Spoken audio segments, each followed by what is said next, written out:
Good evening, everybody, and thank you for joining us at this regular meeting of the Madera City Council. This is also a special meeting of the Madera City Council as the Groundwater Sustainability Agency, and also a special meeting of the Madera Housing Authority. We can have roll call, please, for all three entities. Mayor Commissioner Andrew Medellin, Here? Mayor Commissioner Santos Garcia, Here. Councilmember Commissioner Cici Foley Gallegos, Here. Councilmember Chairperson Jose Rodriguez, Here.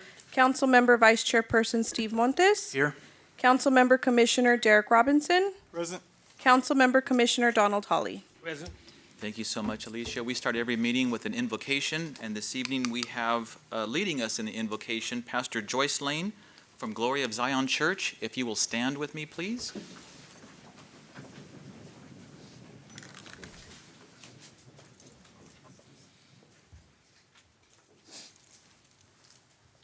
Good evening, Mr. Mayor and all the members of the City Council, citizens of Madera. Father, we thank you for this day. We bless you because it is a day that you have blessed us to be in the land of the living. We thank you because you have given a promise to deliver the needy who cry out, the afflicted who have no one to help. You will take pity on the weak and the needy and save the needy from death. You will rescue them from oppression and violence, for precious is their blood in your sight. Praise be to you, O God, the God of Israel, who alone does marvelous deeds. Praise be to your glorious name forever. May the whole earth be filled with your glory. Amen and amen. God cares for the needy, the afflicted, and the weak because they're precious to him. God feels so strongly about these that are needy. He loves them so deeply. So how can we ignore them, their plight?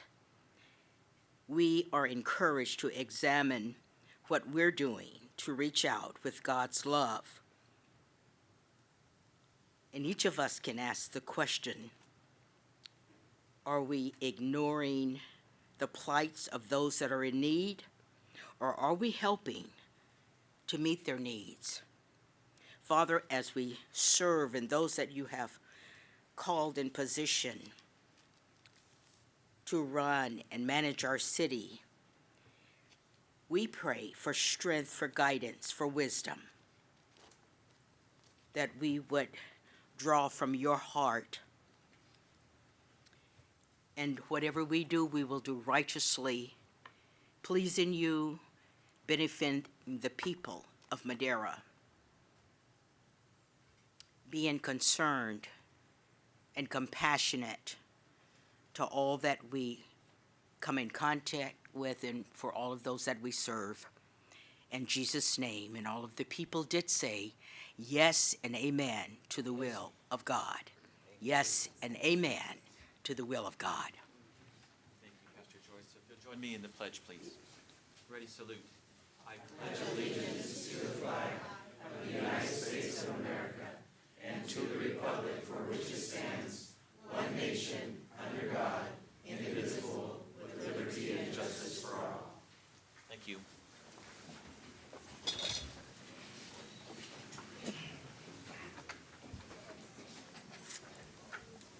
Moving on to the approval of the agenda, before I ask my colleagues, I will ask our clerk, Alicia, for a late distribution announcement under approval of agenda. Pursuant to Government Code Section 54957, members of the public are advised that less than 72 hours prior to this evening's meeting, items B9 and D3 were distributed to the council after the agenda packet was finalized. Extra copies of this item are available at the podium for members of the public wishing to receive a copy. Thank you, Alicia. I'll now ask my colleagues if there's any changes or additions to the agenda. If not, with that late distribution announcement, I'll entertain a motion. So move to approve. Second. It's been moved and seconded to approve the agenda as presented along with the late distribution announcement. All those in favor signify by saying aye. Aye. Any opposed? Motion carries unanimously. Moving on to public comment, the first 15 minutes of the meeting are reserved for members of the public to address the council on items which are within the subject matter jurisdiction of the council. Speakers shall be limited to 3 minutes, and speakers will be asked but are not required to identify themselves and state the subject of their comments. If the subject is an item on the agenda, the mayor has the option of asking the speaker to hold the comment until that item is called. Comments on items listed as a public hearing on the agenda should be held until the hearing is opened. The council is prohibited by law from taking any action on matters discussed that are not on the agenda, and no adverse conclusions should be drawn if the council does not respond to public comment at this time. I will ask our first speaker to come up to the podium. Good evening, Mayor, members of the City Council. DJ Becker, resident of Madera. And what a timely blessing to talk about those in our midst, in most need. I've been forwarding a really appropriate article from the California Globe, which I sent to some of you and printed out and have available. It's called "The Only Plan to End Homelessness." And this is a quote from the author: "If you're not motivating people to get better, you're condemning them to die." And this is referring to our homeless. Dr. Drew Pinsky, an addiction medicine specialist, physician. The vast majority of our homeless have serious mental illness and drug addiction, which means they're not going to magically walk into housing and have their problems disappear. And I'll just paraphrase a bit of this. One person dies on the street every 2 days in Sacramento.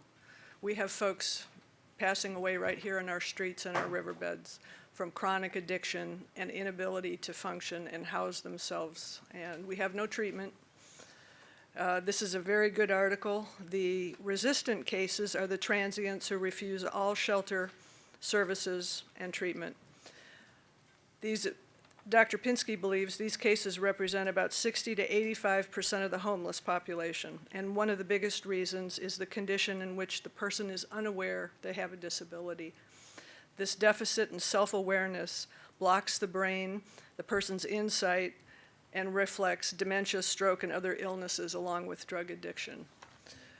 In conjunction with an awareness campaign, if we could begin a campaign to educate our residents that when they contribute to panhandlers on our streets, they're often fueling addiction and preventing that person from seeking help, treatment, or diversion. So I'm hoping to start that discussion. These are available for $20 on Amazon. They're in use in Fresno, and from all accounts, they have been effective. So hopefully we can move forward with something, or at least start the discussion. We presented this to the Downtown Business Council last week, where it was well received. It's just another option and another tool to help get folks into treatment and off the streets. So hopefully it's something you consider. Thank you. Thank you, Ms. Baker. Anyone else wishing to speak under public comment, please come forward.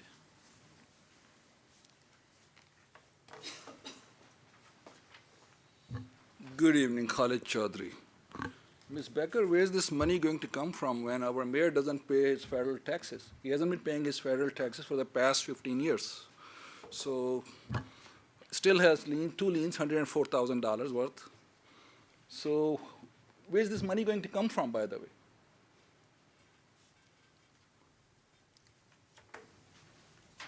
When do you plan to pay your taxes, Mr. Mayor? For the past 15 years, you haven't been paying any penny in federal taxes. You're a good spender, you know. It's the best way to, best thing you can spend other people's money, You're best at that. So please pay your taxes. Thank you. Peace be with you, Mr. Chaudhry. Anyone else wishing to speak under public comment, please come forward. Seeing none, I'll close public comment and move into our first item under written communications.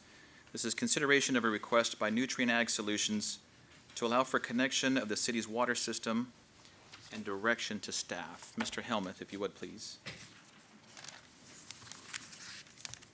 Thank you, Mayor and council members.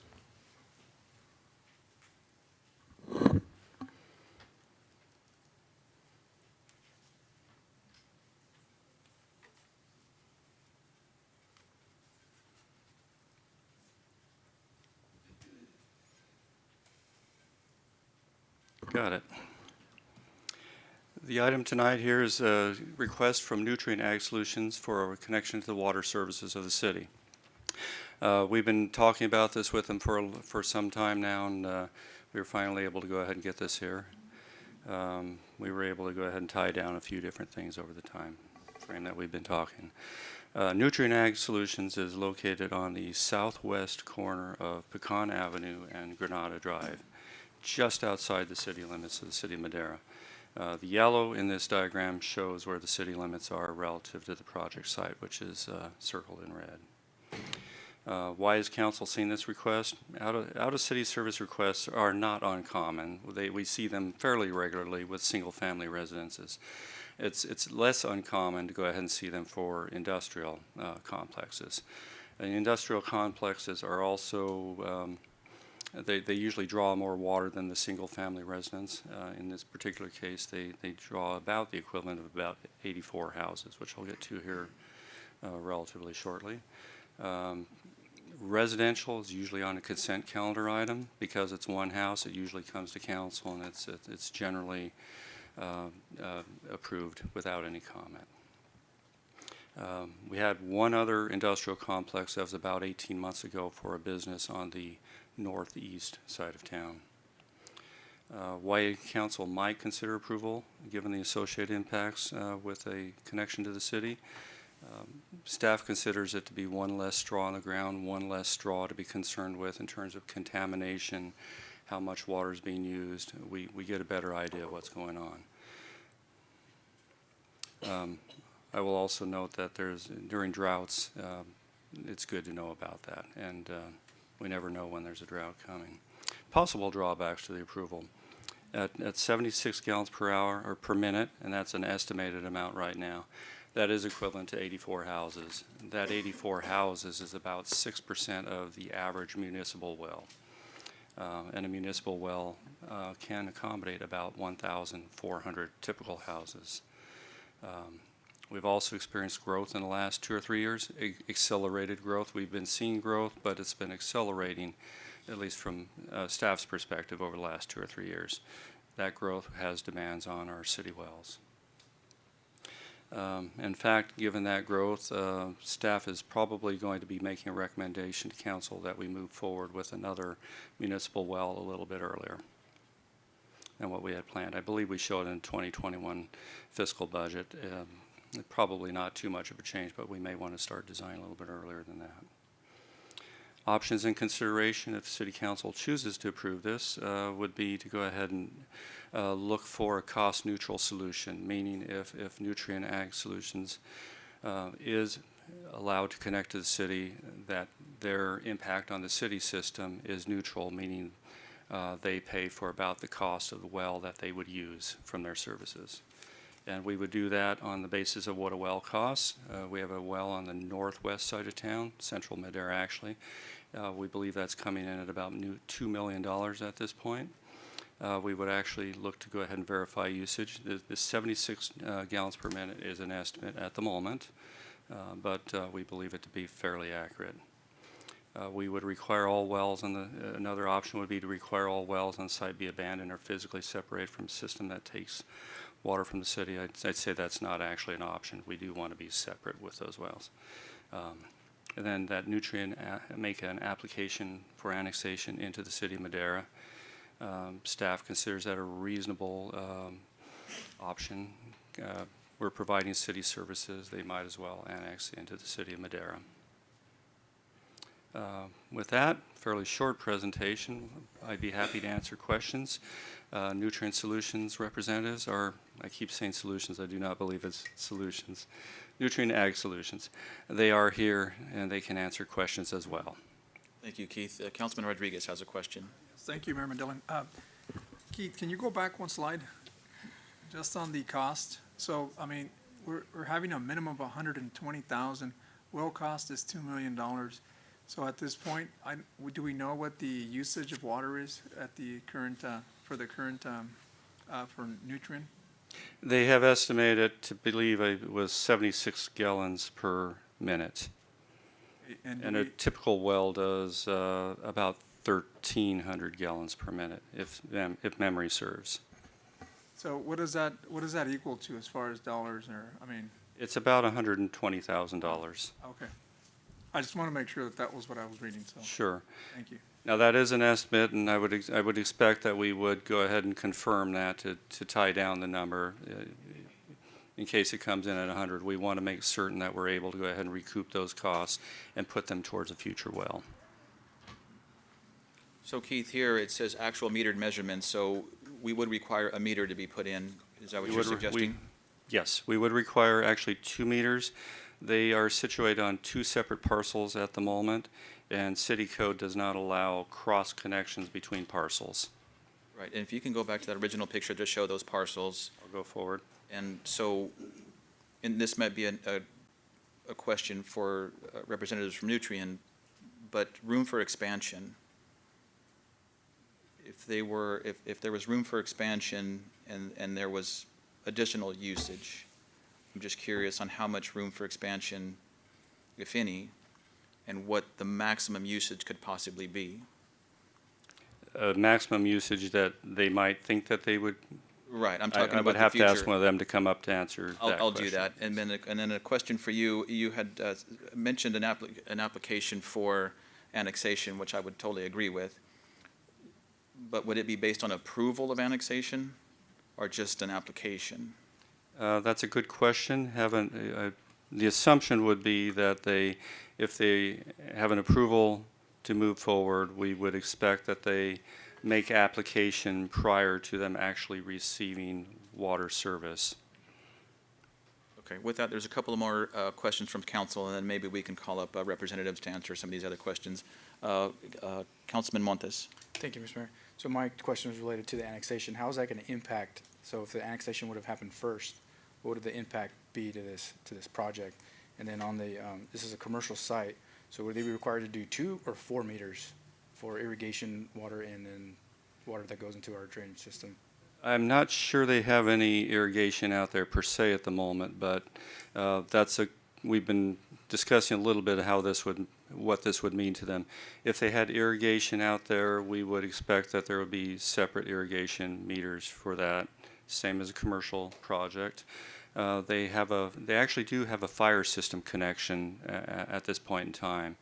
The debate that we have right now is what kind of backflow prevention do they have on that? Could it be reused? If it's what's called a double detector check assembly, that's a lower form of protection against contamination into the city system. They would have to move up into a higher form of backflow prevention event.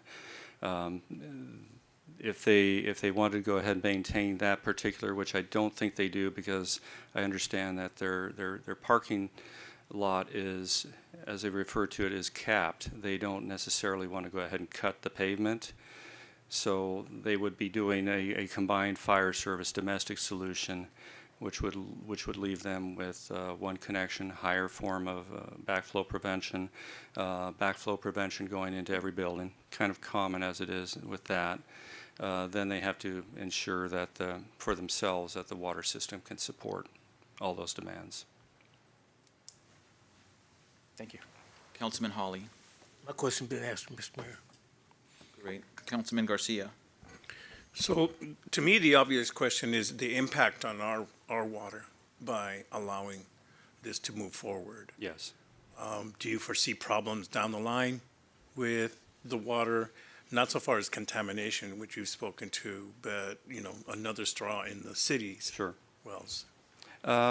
I don't in the near term. I think that we're probably fairly solid with water for the next couple of years or so. I did have a study prepared about a year and we'll call it 15 months ago, to determine where we stood in terms of our reserve capacity with our wells.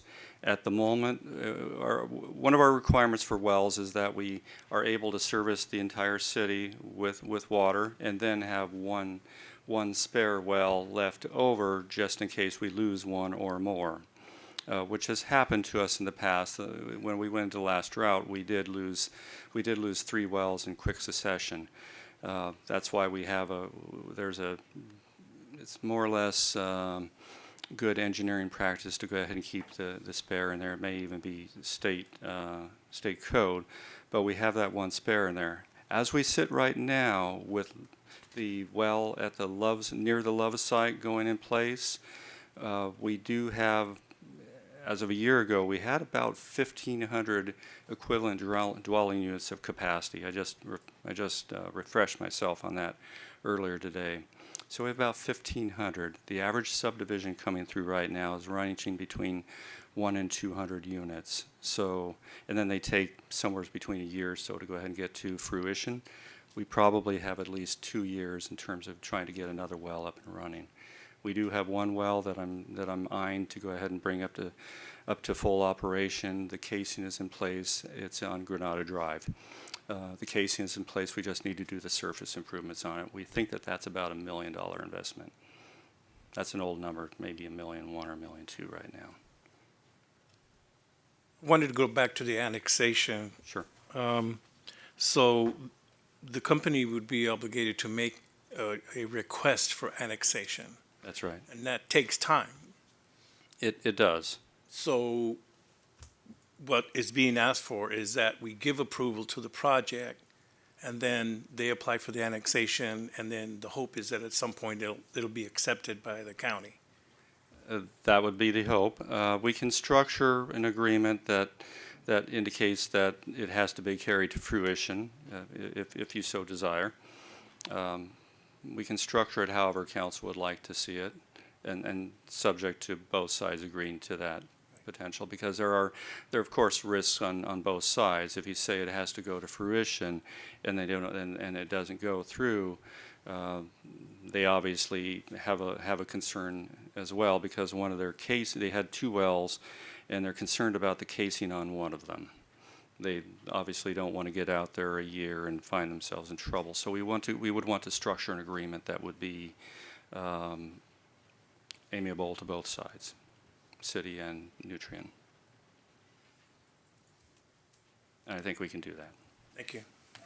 Thank you, Keith. I'll ask at this time if there's representation from Nutrien. If you want to come up and maybe say a few words, I can field some of the questions if you that would be great. reiterate them, because I didn't note them down, but the 2 parcels, the blue line, or the blue dot in the center, Yeah. that's the property line. It cuts the asphalt in half. So the west side, there is potential for growth in the dirt area. I see that, and that's why my question. And so with that growth, It would be tank storage. There wouldn't be a great need for water there. Okay. It's more for storing product. okay, And I think the annexation may work to your benefit for us to move into the city, because this is one of the, financially speaking, one of the larger nutrient ags in the valley and in the state. So sales tax would be a benefit. of course, and Nutrien and Western Farm and has been here in business for many, many years, and you employ quite a few people. Yeah, they've And we been certainly there recognize that 50 fact. years. Yeah, it's been a long, long time. And not that it's necessarily a written rule, but that's kind of the give and take as far as city services and annexation, annexing into the city. And that's why the request, it's not a special one for this particular project. That's usually what that request is. There's 2 different managers and then area managers, and I've discussed it with both of them, and they'd like to see written out what we're working with Keith Sure. to know exactly what's going on. And I can't say yes or no. It's a corporation. They don't let me make all the final answers, but we're more than willing to drop documents, or, what we need to proceed forward. Okay, I appreciate that. And I'm We just sorry, need your approval so Mr. Helmut and I can move forward in designing or creating a schedule to be annexed, or what it entails. A question about the second meter for irrigation. When we did when we grew and put those large storage tanks, the county mandated that we put in a little bit of landscaping, excuse me. And so as we grow, the city and the county mandates a little bit of landscaping, but it's minimal, and we could put a second, just an irrigation meter off of the line. That's not a big deal, and it's not my money. corporate's money, he had It's mentioned it, nutrients, yeah. yes, yeah. but that could be resolved. That's just semantics, I think. Well, I appreciate your willingness to get us to where we want to go. Any questions?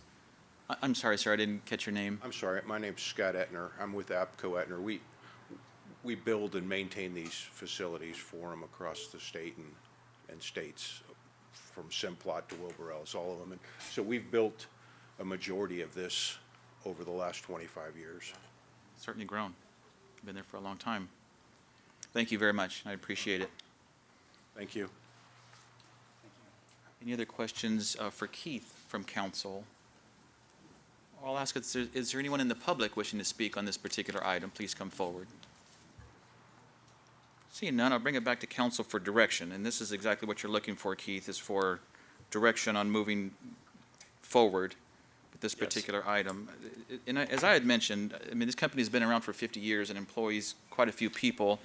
And in the grand scheme of water usage, and I can certainly understand your question, Councilman Garcia, that we always need to watch out for every drop, especially when the last couple of meetings we're talking about Sigma. On the news recently, they're talking about the D word, and I don't want to say it, but again, I think in the grand scheme of things, it's not a lot of usage of water. I would, however, be sure that not only they apply for annexation, but it would be based on approval of annexing this parcel into the city. And so if we can work expeditiously and get us to that point, I would certainly be in favor of it. To clarify, you would like to see approval before the agreement, approval of the annexation before the agreement is executed on both sides? I think that if we have a discussion with LAFCO and let them know the urgency, that they can move forward and get this done. And I'm saying that as a member of LAFCO. Sure.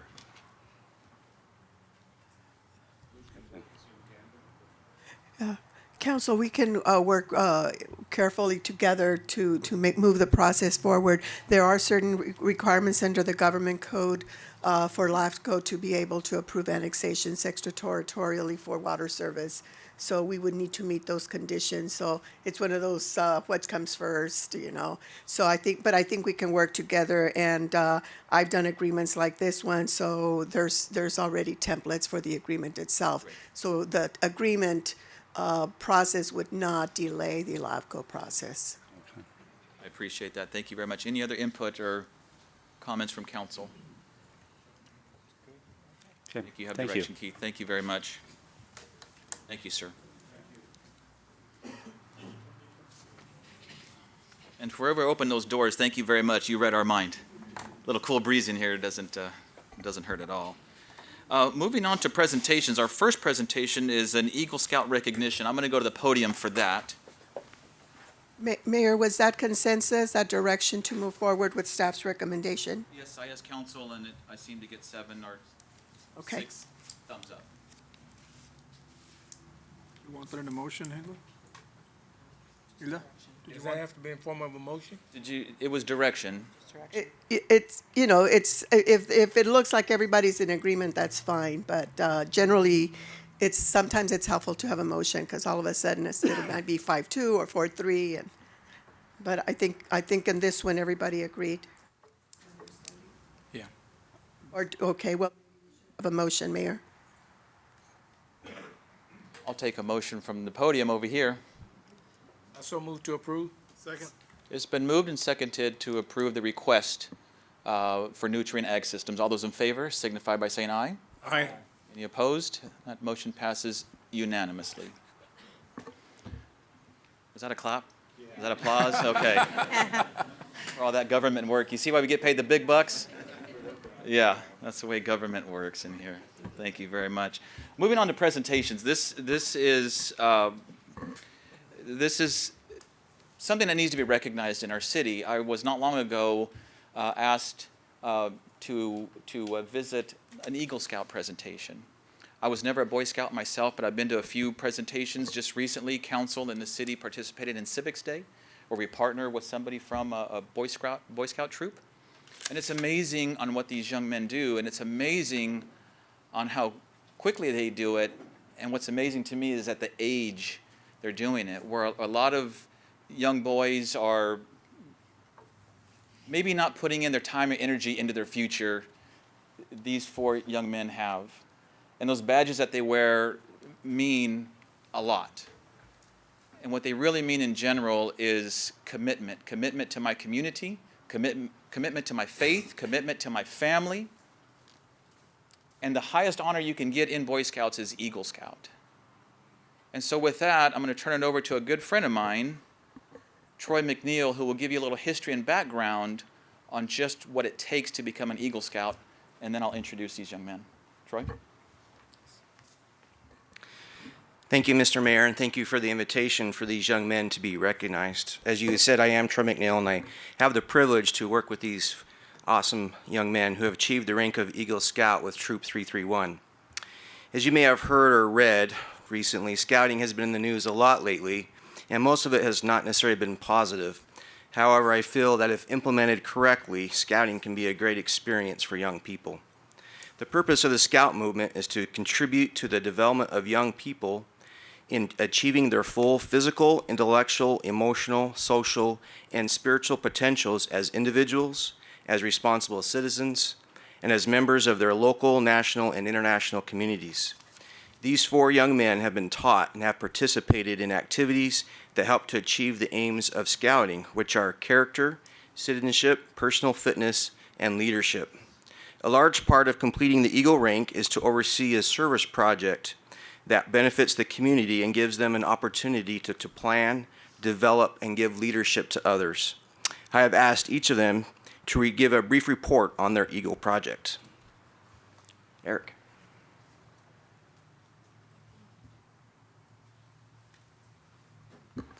Hello, my name is Eric Lawrence. My Eagle Scout project was to replace an old weathered sign at a church vineyard here in Madera.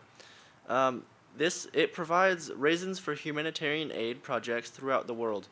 I enjoyed working with the farm manager and overseeing everyone that helped with my design, build, and install my new project.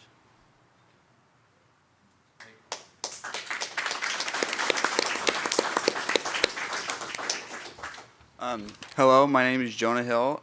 My Eagle project was at Howard Elementary, where I installed 3 benches. 2 were for the parent pickup zone, where the parents can pick up their children. And the third one was a buddy bench. And a buddy bench is where if there's a kid or a student who is lonely or needing a friend, they can go to that bench. And the principal has a set group of students who will look out for that bench, and they can make a friend of that lonely student. And I just want to say I'm thankful for all the donors that have helped me with this project. Thank you.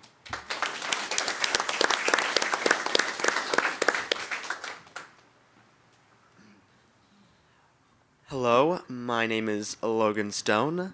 My Eagle project was to build duck nesting boxes for an area up in the foothills to help with wildlife management in that area.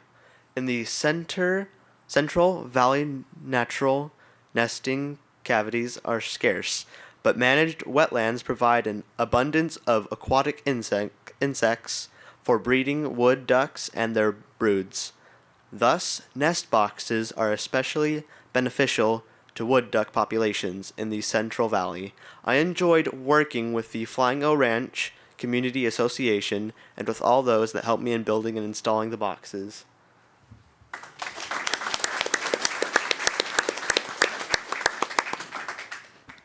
Hello, my name is Eric McNeil. So my Eagle project was to put together literacy packets for the students at James Monroe Elementary. All the students received 2 books that they could take home to read. It is known that having books at home helps to increase literacy. I'm thankful for the companies that donated books and for those that have helped me put together the packets for the students. Most of all, I enjoyed the smiles on all the faces of the little kids as we handed out the books.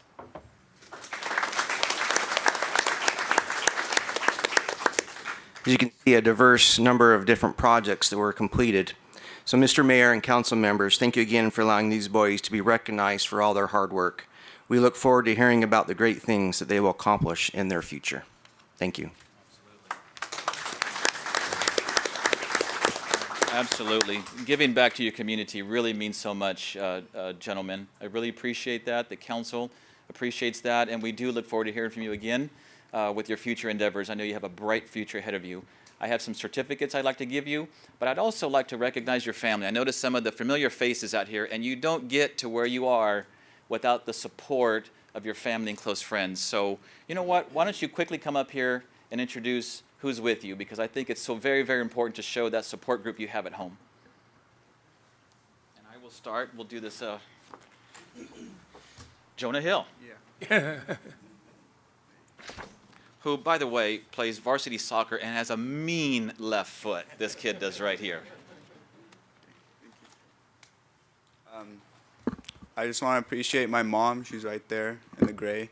And my dad sitting in the chair in the purple over there. Okay, thank you.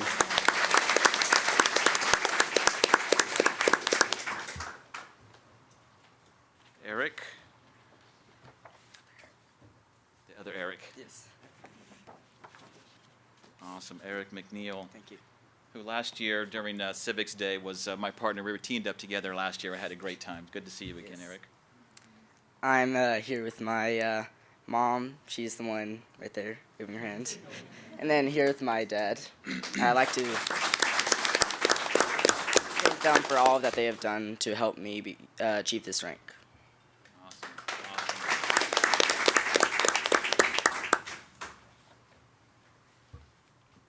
Congratulations, young man. Thank you. You're welcome. I am Logan Stone, and I'm here with my father, who's in the plaid shirt, waving his hand, with my mother right there, also waving her hand, and two younger siblings.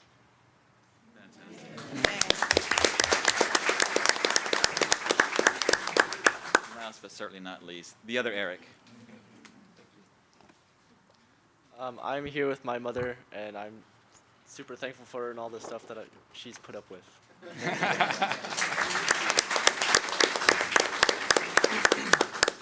We're going to take a picture up here with council so your parents can shoot some pictures.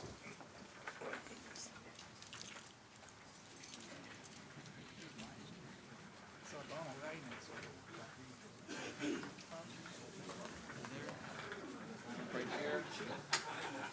Usually standing back because I'm the taller one, but in this case, I'm going to stand right here next to Eric. Yeah.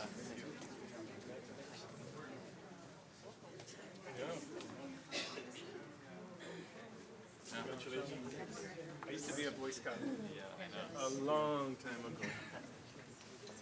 I was a Cub Scout first, then a Boy Scout. There you go. Once a Boy Scout, always a Boy Scout. All right, got everybody in here? I know, taller than what we're used to.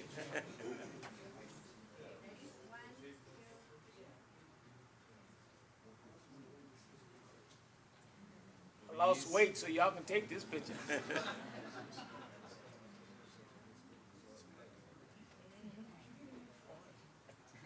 Awesome. Lisa's going to take one now.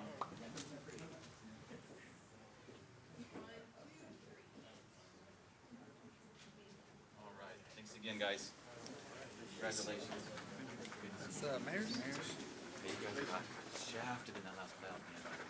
Yeah, I know.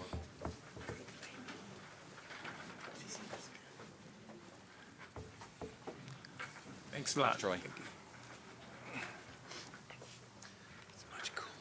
Before they leave, Mr. Stone is the one who made us our awesome cookies that match the badge of our police officer. Yes. He's yes. the guy. All right. Thank you. Dino wants to know where the cookies are. Where are the cookies? You teased him. Thank you, everybody, for helping me recognize those fine young men. The next presentation is Road to the 2020 Census. We had a kickoff today, which was great at Courthouse Park. It was well attended, and we had some great speakers and a lot of valuable information. With that, we'll turn it over to Leticia Medina.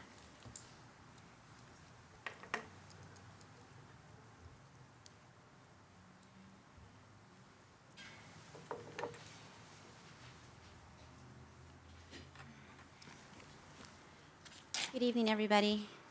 Thank you, Mayor and Council, for giving me another opportunity to come back and give you an update on the 2020 census. As you know, as we all know, the 2020 census is coming near, and we're very excited to finally get to almost the end of my journey, but the beginning of all of yours.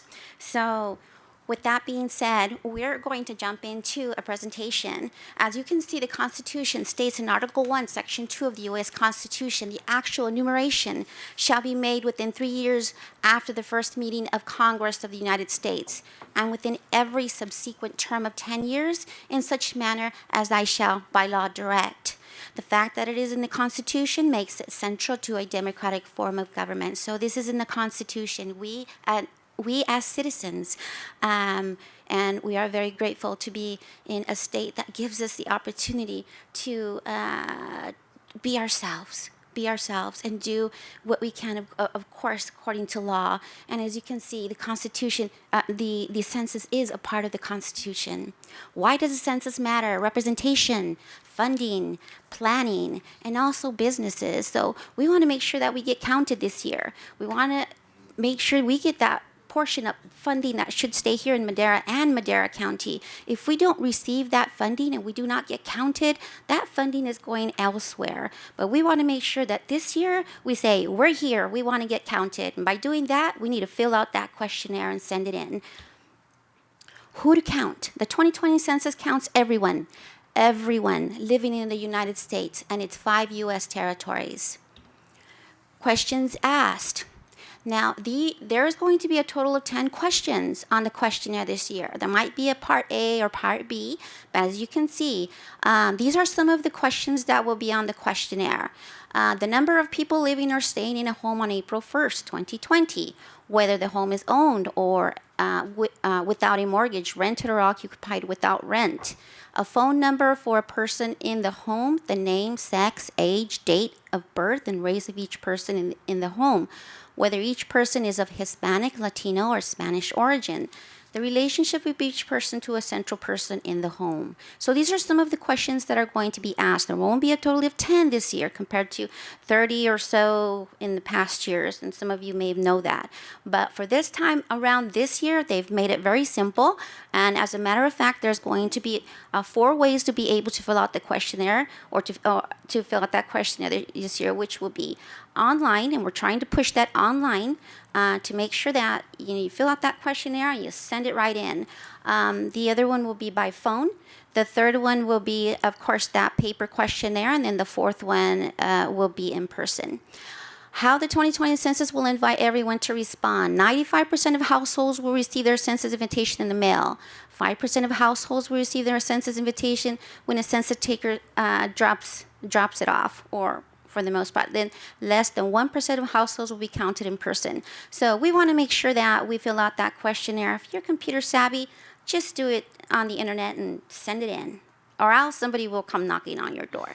Again, here are the abilities: the internet, the phone, the paper form, and also in person. So this year, basically, they've made it very easy.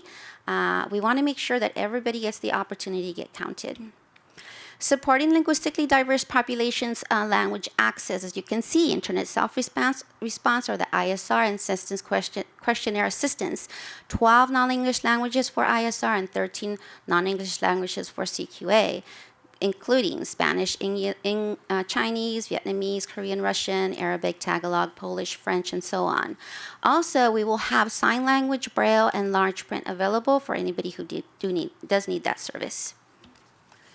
These are most of the languages that we have encountered here in Madera. For the most part, we are a wonderful melting pot, as you can see, and you can actually tag on 7 more languages onto that, including the Spanish language that has indigenous dialects.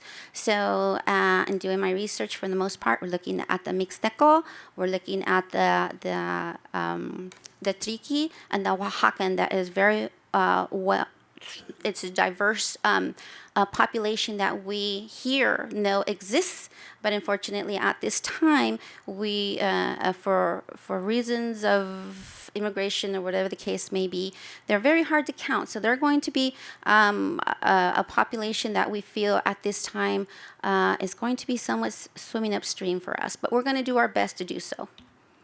Your answers are protected by law, Title 13 of the U.S. Code. The census is confidential and required by law. Results of the census are reported in statistical format only. No names, no addresses will be sent up. This will only be stats, which is numbers. We do not share respondents' personal information or responses with any other government agencies. All census employees swear to a lifetime oath to protect respondent information. Penalties for wrongful disclosure up to 5 years imprisonment and or a fine of $250,000 will be charged to that employee should they break this law. As you can see here, very important, March 12th to the 20th, an invitation will be sent out to each and every address. Hopefully, letting everybody know, please make sure that you fill out your questionnaire. If it's not filled out then, you will be receiving another reminder letter March 16th to the 24th. If it's not filled out then, March 26th to April 3rd is another reminder postcard, April 6th to the 16th. If it's not filled out then, April 20th through the 27th will be the final reminder. After that, we will have boots on the ground, which means that somebody will be coming to knock on your door. So April 12th, actually, remember, on April 12th, if you fill out the questionnaire via the internet, nobody will go knocking on your door, okay? So let's try to fill that out. I'm sorry, March 12th. I apologize, March 12th. If you fill it out then, nobody will go knocking on your door. If not, you get all those different chances after that, but for the most part, after April 20th through the 27th, if it's not filled out, somebody will come knocking on your door. Census takers in your neighborhood at this time, I would like to mention that we are at 100%. We have hired the census takers that we need here in Madera, but we're still looking to hire due to the fact that this position might not be for everybody. Not everybody's going to want to go knocking on doors. And sometimes you don't get very nice people opening the doors. So for the most part, we're still hiring. If you're still looking to fill out an application, you can actually go online to www.2020census.gov/jobs, and you can apply for a position. The positions at this time are starting at $17.50 an hour. They just got a raise. They haven't even started, and they just got a raise. $17.50 an hour. It could be a full-time or part-time. Full-time positions are fully benefited, medical, dental, vision. And the good part about that is you are now a sworn federal employee, which means that after this is done, tour of duty, which is 8 to 12 weeks, you have the opportunity to stay with federal and work with another organization. So this is an awesome opportunity for somebody who's looking for a job or make a change to something else. As you can see here, I wanted to show you this, a timeline, very important. January, we just kicked off Alaska, which is awesome. So the census has now begun. There's no turning back. February, we are now in group quarters. Come March is when I mentioned, March 12th is when we can actually fill out that questionnaire on March 12th. April 1st is Census Day. Hopefully we can all get counted during that month, and hopefully it'll go smooth. If not, in May is our non-response follow-up. That's when that begins, and our enumerators will be hitting the ground hard, knocking on doors, making sure that we cover all areas. And of course, December 31st, as you can see, is when we wrap everything up and send all that information up to Congress and the President. Here are the positions again. Just to do an overcap basic requirements, 18 years of age or older, a valid social security number, U.S. citizen, and a valid email address. And you must apply online. And pay no attention to that pay rate there. That's actually at the Bay Area. But for the enumerators, they are starting at $17.50 an hour. If anybody wants to take a picture of that, I can return to that afterwards. So for our next steps, we are still hitting it hard now because we want to give it our best shot. Remember, we only get one shot, everybody. We want to make sure that this year we hit we hit it hard. Whatever number we send up to Congress December 31st determines the amount of money or funding we will be receiving for the next 10 years. So we want to get a high count, a high amount on that count. And just to wrap it up, I wanted to also mention that at this time, we are working with the Madera Unified Superintendent's Office, the Yosemite Unified, Chowchilla Golden Valley Unified, along with the Madera CCC, and we're all making a difference, and I'd like to thank each and every one of them. We actually finished Tier 1, which means that for the schools, which basically means that Tier 1 were the schools that, for whatever reason, 10 years ago, did not get counted or had a very low count. So we just finished with those schools in regards to touching bases with them, and also promoting the SIS, which is the Statistics in Schools. So we are working closely with each and every one of those school districts at this time. I'd also like to thank the Madera Workforce Assistance Center, the Madera Department of Social Services, CalJobs, Madera, Chowchilla, Oakhurst, and also Madera Rancho's libraries for their support when we actually did the job recruiting. So without them, this would not have been possible. We are now at 100% recruitment. So thank you so much. I want to give a big hand to all of them. Thank you guys so much. Let me see, what else? And that's about it. So if anybody has any questions, I'd be more than happy to answer. Questions from council? Doesn't seem like it. Ms. Medina, thank you very much for that information. Can you turn, You're so- so I take a photo of the, Yes, sir. Right there? He wants to apply for another job, that's why. I think so. I think so, huh? So. Right? I know. Thank you so much, everybody. $20 an hour doesn't go a long way in the Bay Area. Easy if you broke. That's true. Very true. Moving on to our third presentation. This is employee recognition for years of service. I love seeing that. All deserved. Chief Lawson. Good evening, Mayor, Good Council, Madera PD family. Also, I'd like to recognize Chowchilla Police Chief Dave Revere in the audience.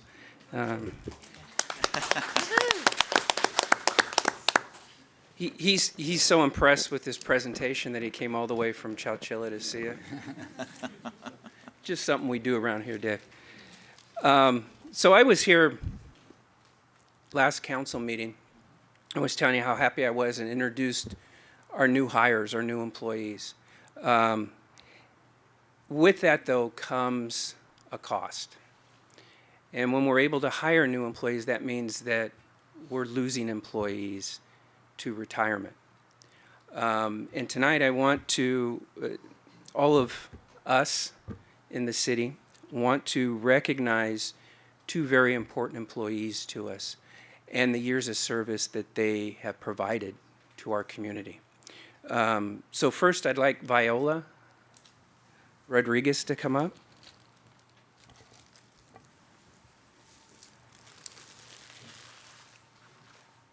So about a year and a half ago, Madera PD, we kind of absorbed code enforcement, and it was a peaceful transition, but I know there was a lot of nerves coming under a new department, new ways of doing things, and Viola was the supervisor for code, and with her help, made the transition go very smoothly. And so I'm happy. Viola has done 25 years with the city of Madera, 25 dedicated years. So we want to honor that tonight, Viola. I want to read some of her accomplishments. In 1998, 1999, she was Employee of the Year. She received a Certificate of Excellence in 1999, Customer Service Award, Account Clerks Team in 2000. In 07-08, she received a Community Involvement Award. As a code enforcement officer, she worked over 2,500 cases, coordinated over 40 Tire Amnesty Day events, collecting over 100,000 waste tires for recycling. And she oversaw the rental housing inspection program that was written and created by someone up there on the dais. So 25 years is not a small achievement. That's a quarter of 100. You don't see that too often with one entity. Usually people jump around. And the one thing with both employees that we're going to recognize, there's not more loyal people to an organization or to a community than the two that are being recognized tonight. So I, as one, and I know the council and the citizens of this community just want to say thank you. Job well done. And we would like to present you with this plaque. And it states, presented to Viola Rodriguez. Thank you for your years of dedicated service to the city of Madera, 1994 to 2020. You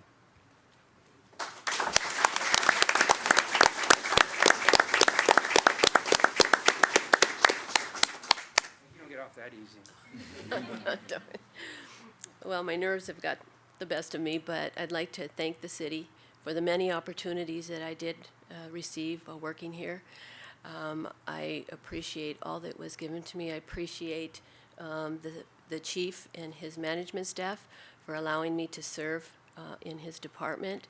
It's definitely a privilege. But last but not least, I want to recognize my fellow workers in code enforcement.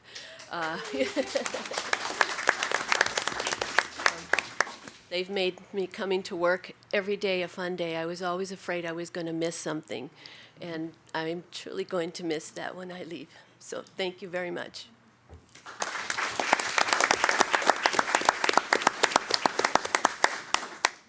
Viola, they forgot to tell you you can't go nowhere. We'll see you tomorrow at work. Okay. I just thank you, Vi. A lot of people may not know, but Vi was my direct supervisor for several years. So if I'm a little off, that's why. No, I'm just kidding. Vi was always cool, calm, collected, very soft-spoken. But when she needed to drop the hammer, she could. And if you ever heard the phrase, "You're going to learn today," you know that you're going to be in trouble. So if anybody ever hears that from Vi, just go ahead and just stop talking and say, "Okay, Vi, whatever you need." But no, thank you for your direction. Thank you for your service. Thank you for your toughness. And I really do appreciate you being my supervisor and all your years of service. So thank you very much. Well said. Well said.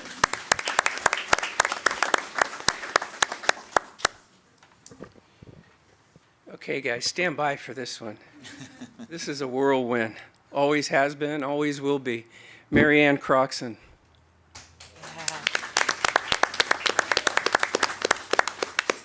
So, Mary Ann is just... She's just one of those special people. Mary Ann did 16 years with us at the police department, and she did 10 years with Madera Unified before that, before she got smart. She was a bus driver, a dispatcher, and ended her career as the acting fleet operation manager for Madera Unified. She has given 26 years to this community. And if you measured everything she does and everything, she is one of the biggest hearts in the world. You need something, Mary Ann will get it for you. She'll do it. She's just one hell of a person. A little bit about Mary Ann. She was a dispatcher. She was a dispatcher with us. She was a tactical dispatcher for a regional SWAT team. She was a volunteer in the search and rescue team. Mary Ann, for people that don't know, the dispatcher position in a police department is our lifeline, and it's our citizens' lifeline. Lives are actually on the line, and the dispatchers handle it, are very professional, and we do have the best. And when I say we have the best, Mary Ann was the best of the best. I know for one, when I was running a patrol team, we'd look and we go, oh, Mary Ann's on, so we better be on our A game because she's going to keep us on our toes. But she would always take care of us. We never worried about anything. Mary Ann was just nails. The one thing I loved about Mary Ann was she told it as it was. She didn't care who you were. If I tried to implement something and Mary Ann thought it was just the dumbest idea ever, she'd come in and she'd say, Dino, that's dumb. Don't do it. And I'd say, thank you, Mary Ann. And you know what? She was right. But that's just the kind of person she was. And anything that you need, ever, you're ever in a jam, whatever it is, Mary Ann just has that giving heart. And she's going to be missed at our police department. We already miss her. And I just pray that you stay in touch with us, and thank you for just making our lives a little bit better and the lives of our citizens a little bit better, Mary Ann. Thank you. Yes. So, again, this is presented to Mary Ann Croxon. Thank you for your years of service, for the dedication to the city of Madera, 2003 to 2019. Yeah.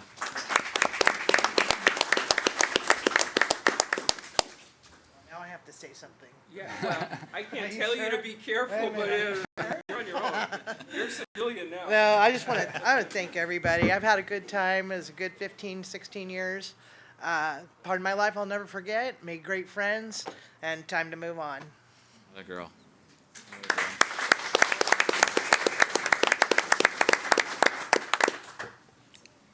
Now, Chief, I think the real question is, we understand the years of service, Mary Ann, as a dispatcher into the police department, but this does not mean she's retiring from catering, does it? Because that would be a real crime right there. Well, that was kind of the deal. When she mentioned she was going to retire, I said, Mary Ann. She goes, no, I'm still doing food. I said, okay, you can go. Here's your plaque. Yes. Here's your plaque. See you later. Way to go. Thank you. If you haven't had her food, then you're certainly missing out. Congratulations to both. Well deserved. Moving on to the consent calendar.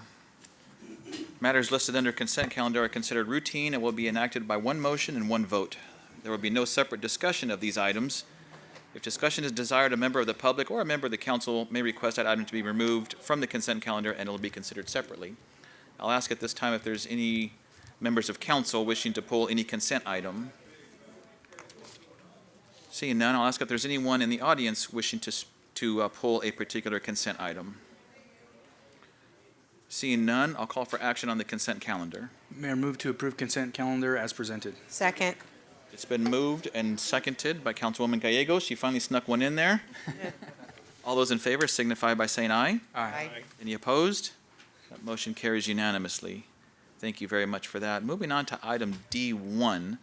This is consideration of adopting a resolution approving award of an agreement for landscape maintenance services for the downtown district, certain city facilities, and also median islands in the amount of $200,880 to EMTS Professional Landscape Services. Mr. Scarborough. Thank you, Mayor, Council.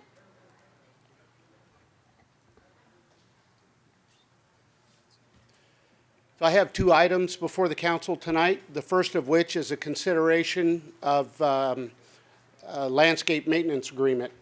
Excuse me. I think allergy season's coming early this year. So the city has historically retained contractors to perform landscape maintenance work at some city-owned facilities. These properties include the downtown district and city facilities such as City Hall and citywide median islands. The previous contractor worked in the city maintaining these properties for approximately 3 years until their agreement expired November 14, 2019. After the expiration of the previous agreement, staff published a request for proposals, or RFP, in order to secure a new contractor. 5 firms submitted proposals, but one was rejected after it was determined to be incomplete and therefore non-responsive. The 4 remaining proposals were reviewed for compliance to bid requirements and completeness. They were then forwarded to a review committee made up of Parks and Public Works staff for scoring and ranking. The proposals were evaluated and ranked according to several categories, including whether or not the firm had sufficient experienced personnel for the project. That was worth 10 points. Whether or not the firm had sufficient maintenance experience in general. The firm's approach to the work tasks and the calendar. That was worth 10 points. Professional references specific to the firms, 20 points. And the fee was worth 50 points. Of the 4 proposals reviewed, EMTS Inc., a professional landscape maintenance provider, was ranked the highest by the review committee as they scored at or near the top in all categories. EMTS Inc. also provided the lowest bid as detailed on Table 1. We show the 3 distinct groups. We break these up so that through the RFP process, smaller contractors have an opportunity to bid on just one group or all 3 groups. Since I've been in the city for the previous about 12 years, we've never had a contractor bid on just one of the groups. They always bid on the entire RFP. As an example, in the downtown district, the bids ranged from $5,460 per year to $59,670 per year. You'll find that there's a fairly significant range in all of these bids. We also have found that that is relatively typical of this process as well. Group 2, city facilities. This includes the Public Works Yard, the Frank Burgon Center, City Hall,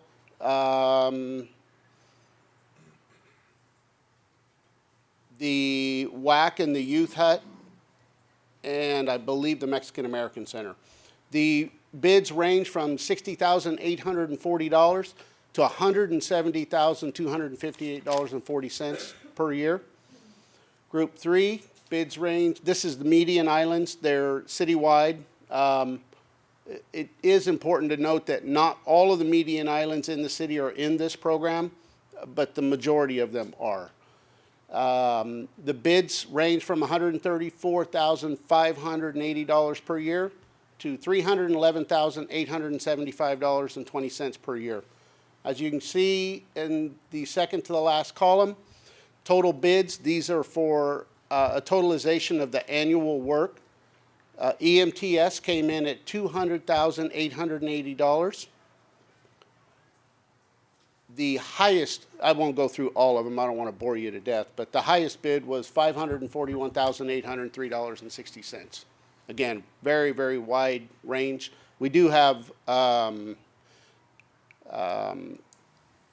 have a personal opinion of why that is, and when we get down to the end of the questions, I can share that with you if you care to. If approved, the new agreement will represent an increase of $24,240 per year over the previous agreement. The impact of this increase to the 3 indicated budgets is detailed on Table 2. Each of the individual areas, Group 1, Group 2, Group 3 that I spoke to, those all have an associated budget that is billed and that covers the cost specific to that work. This breaks it down more thoroughly. So in Group 1, the downtown district, EMTS bid $5,460 per year. The previous cost was $4,740 per year, represents an increase of $720 per year, fairly nominal. Group 2, the city facilities, $60,840 from $52,800, an increase of $8,040 per year. Group 3, $134,580 against $119,100, represents an increase of $15,480 per year. In the far right column, the total bid was $200,880. The previous bid was $176,640. which represents an increase of $24,240 per year.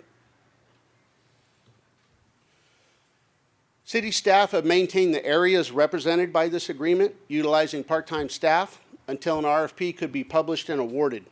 As a result, each of the budgets represented by the three groups have incurred savings, which will allow the contract increases to be absorbed within the current fiscal year budget. Staff will need to request increases in the next year's fiscal budget to cover these additional costs. As a result, the Ranking Committee has determined the proposal from EMTS represents the best value for the city, and staff recommends council approve the agreement with EMTS. I'm available to answer any questions. Thank you, John. Councilman Rodriguez. Yeah, I'd like your opinion, please. I'd like your opinion regarding as to why the big, So each of these areas is detailed with a map, essentially a Google Earth map. There are a number of areas, I don't have the exact count, but just in Median Islands, there's probably 40 or so. The work itself is wide-ranging, and it requires somebody, in order to get an accurate bid, we believe it requires people to come out and actually look at what it is that they're bidding on. Being that it is a rather large project, we don't think very many people do that. We think that they try to do their best from Google Earth, and they don't have a lot of confidence that their numbers are good, so they raise them up to cover just in case. We believe that the contractors that, maybe not the lowest, but the people that are down towards the lower end of the spectrum, we believe that they actually come out and measure and apply square foot costs and some sort of science to it. We think that the higher numbers people are just throwing a dart at a board, frankly. I don't know that to be true. It's an opinion. now, John, if you don't mind, so I noticed that the differences between the previous contract that we had and this one here, you know, they vary slightly. Right. In comparison to your other bidders on the, on that request for proposal, which your nearest one is about $200,000 out. Double, yeah. The one out there is about $341,000 out. So, I mean, there is a saying that you get what you pay for. Mm-hmm. I hope that we don't fall into the same type of service that we got with the previous contract, but rather, you know, that we are getting quality work for the amount of money that we're paying. So I think my question was, you know, that's a big gap, and it's bigger as it goes down the list, but I mean, right. 200,000 is quite a bit, so it just leads me to ask, are we getting good quality service? I think it's a fair comment. So, in recent months, let me back up just a little bit. So we've issued this RFP 3 or 4 times in my tenure here at the city. Essentially, what you see here is borne true almost every time, even to the extent that the high bidder on this proposal has been the high bidder every time, all the way back to the very first day.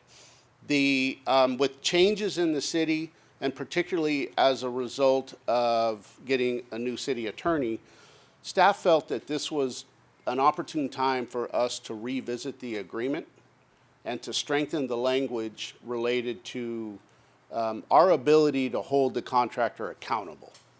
So we went through a relatively exhaustive review. The RFP, for the first time in probably a decade, looked considerably different. We feel pretty good about it. We think that it gives us an enhanced ability to hold the contractor accountable. There's always some risk, as Keith can speak to. Any time we issue a contract to a contractor, there is some risk. We believe that the tools that we have now will hopefully help us to be more effective in holding them accountable. So the accountability piece in the language then gives us somewhat teeth in Yes. order for us to keep them Yes. at bay. Okay. That is correct. And the other thing that's in there is that you have a 15-day notice of termination. So if you're not happy, the city can terminate the agreement. Hopefully, you don't have to go through that because you still would have to then issue another RFP. But the escape is pretty easy if you do encounter problems this time around. One other thing has occurred, I think it's worth mentioning, is that over the last few months and even towards the end of right before the termination of the previous agreement, we developed a system in-house that by which we schedule a monthly meeting with the contractor. We document all of their shortcomings, both in writing and with photographs. We've created a space on the city share drive where each month, all of these documents go into, and then we have their foreman, we have the contractor's foreman or owner or whoever their representative is that meets us at the site. We have them initial that form. In other words, we call it MAP. So MAP 3, let's say that's City Hall. It's weedy, hasn't been mowed in 2 weeks, and we write it on the form, and then we have the contractor's representative initial that form. And then, as per the new agreement, we give them 5 days to correct that deficiency. And if they don't, then we have the ability to withhold funds.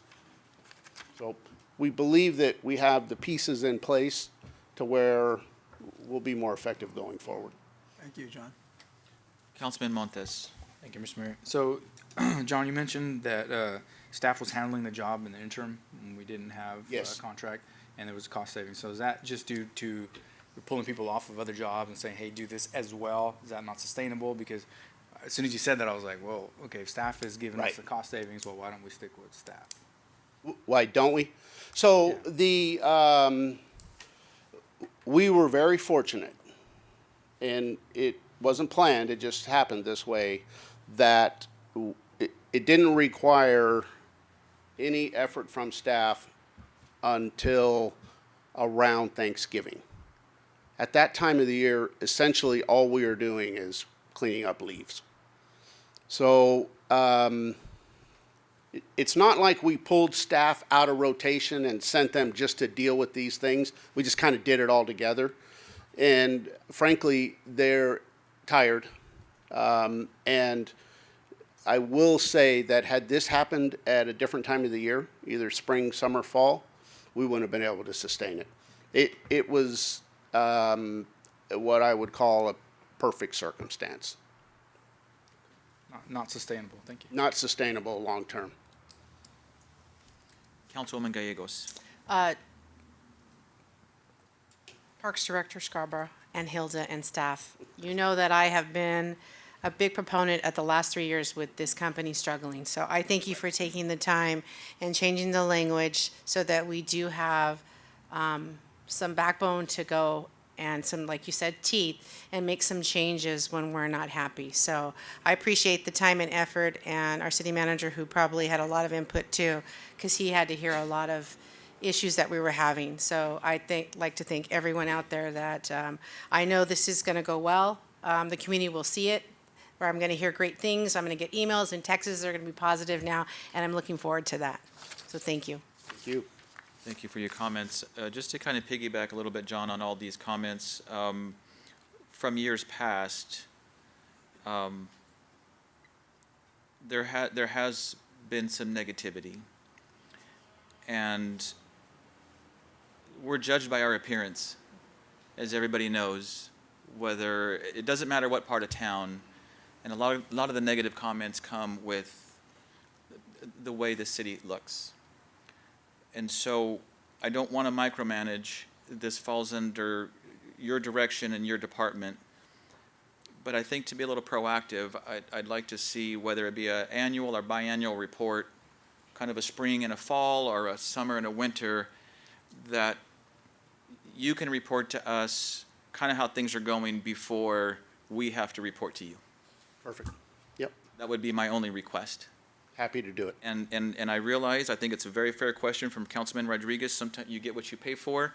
That doesn't necessarily mean that this is going to be unprofessional or it's not going to be great. It could be the opposite, and this person knows exactly what it entails to do a job and manage expectations. That's really where I like to be, is manage those expectations. And so if we can be proactive and kind of learn from history, I'm certainly in support. Out of curiosity, EMTS, one, have we used them before? And two, I really like the process you took with giving opportunity to some of those local businesses and kind of breaking it up into three pieces. That's fantastic. We had one local business respond. They were actually the second lowest bid. So EMTS is an arm of a landscape installation company that has been in the valley for decades. You may have heard of them. The landscape installation company is called Elite Landscape. They, over the years, I was kind of surprised to see that over the years they have significantly expanded their business. They're into equipment now. And just to give you kind of an idea as to what we're dealing with, this is just 2 pages of their equipment list. And it's their response to the RFP was the best one that we saw. I think they have like 50 trucks. They list every single piece of equipment that they have. They have dozens and dozens and dozens of weed eaters and mowers and edgers and that kind of thing. So they're clearly a company that has the staff. They have the equipment. We believe that they are sufficiently capitalized to be successful in this regard. Great. Thank you very much for that. Any further questions from council? Anyone from the audience wishing to speak, please come forward. Seeing none, I'll bring it back to council for action. I so move to approve D1 as presented. Second. It's been properly moved and seconded. All those in favor signify by saying aye. Aye. Any opposed? That motion carries unanimously. Thank you and good luck to EMTS. Looking forward to great things. Great. I'll just hang out if you don't mind. You let me announce, I'll let you hang out. Item D2 is consideration of a resolution approving acceptance of grant deed for property located at 16557 Austin Street in Madera, offered by current property owners for future park development. So this second item is the consideration of a land donation. Hopefully will happen, and someday in the future we'll call it India Park. I've taken a little bit of liberty here on this initial slide, but I'm hopeful that we're gonna get to the finish line. In 2017, city staff were contacted by the Pandit family, who expressed interest in donating a family property to the city to ultimately be developed into a city park. The subject parcel is approximately 8.1 acres and is located at 16557 Austin Street, just outside the city limits of Madera, California. The property is in the county, just north of the city limits. However, it is within the city's sphere of influence. This little yellow dot right here is the subject property. Obviously, the red line denotes the city boundary. A little better view. It's directly east of the Desmond Nishimoto school facility. The high school is over, the new high school is over this general vicinity.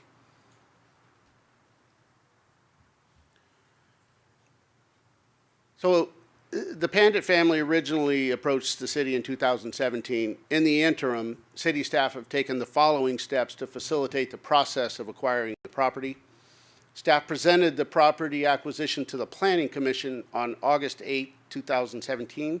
The Planning Commission held a public hearing and made a finding of general plan conformity.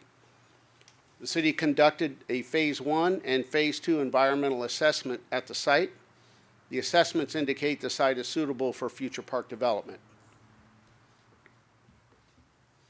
The transfer or dedication process for this property has taken some time due to other factors as well.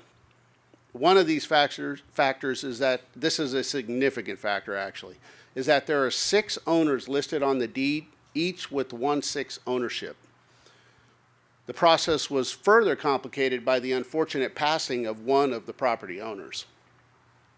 Additionally, some ownership interests also included trust documents that needed to be reviewed by the title company.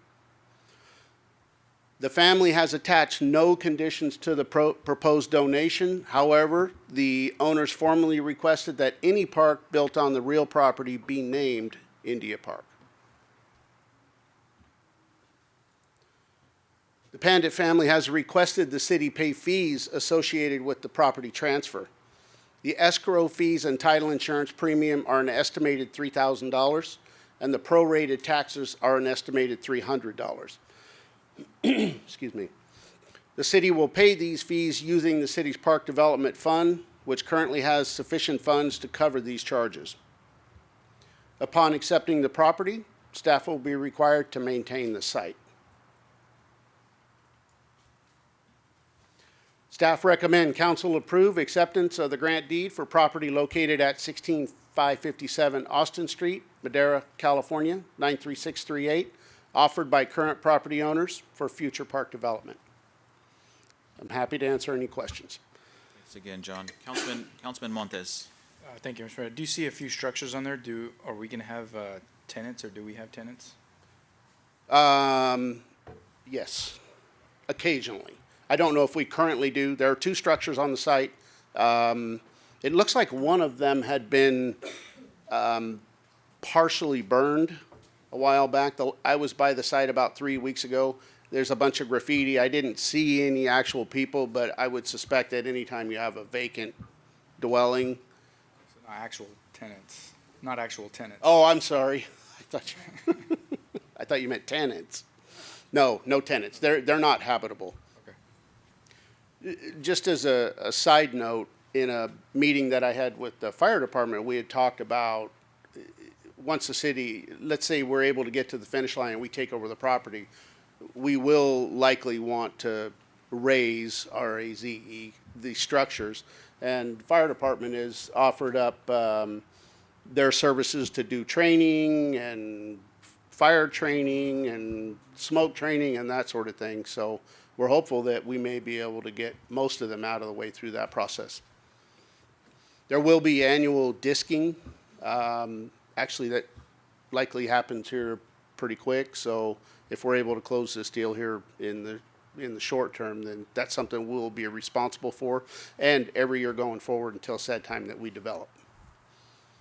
So was this part of the EMTS bid? Not as of yet. Question. Nothing to mow for a while. Right, exactly. Mayor Pro Tem Garcia. So 2 questions. One is, if you go back to maintain the site or maintenance of the site. Yes. For someone to give us property like that in hopes that we develop a park is a wonderful contribution. Absolutely. The fees associated with $3,300, that's pennies for that. But we're talking about annexation also, correct? No, not at this time. But it's future annexation. It's outside of the city yes. Limits. Right. And so for future, we would have to consider annexation right. at some point. In the meantime, we would do maintenance. So what are we talking about to maintain the site? So our plan, and we're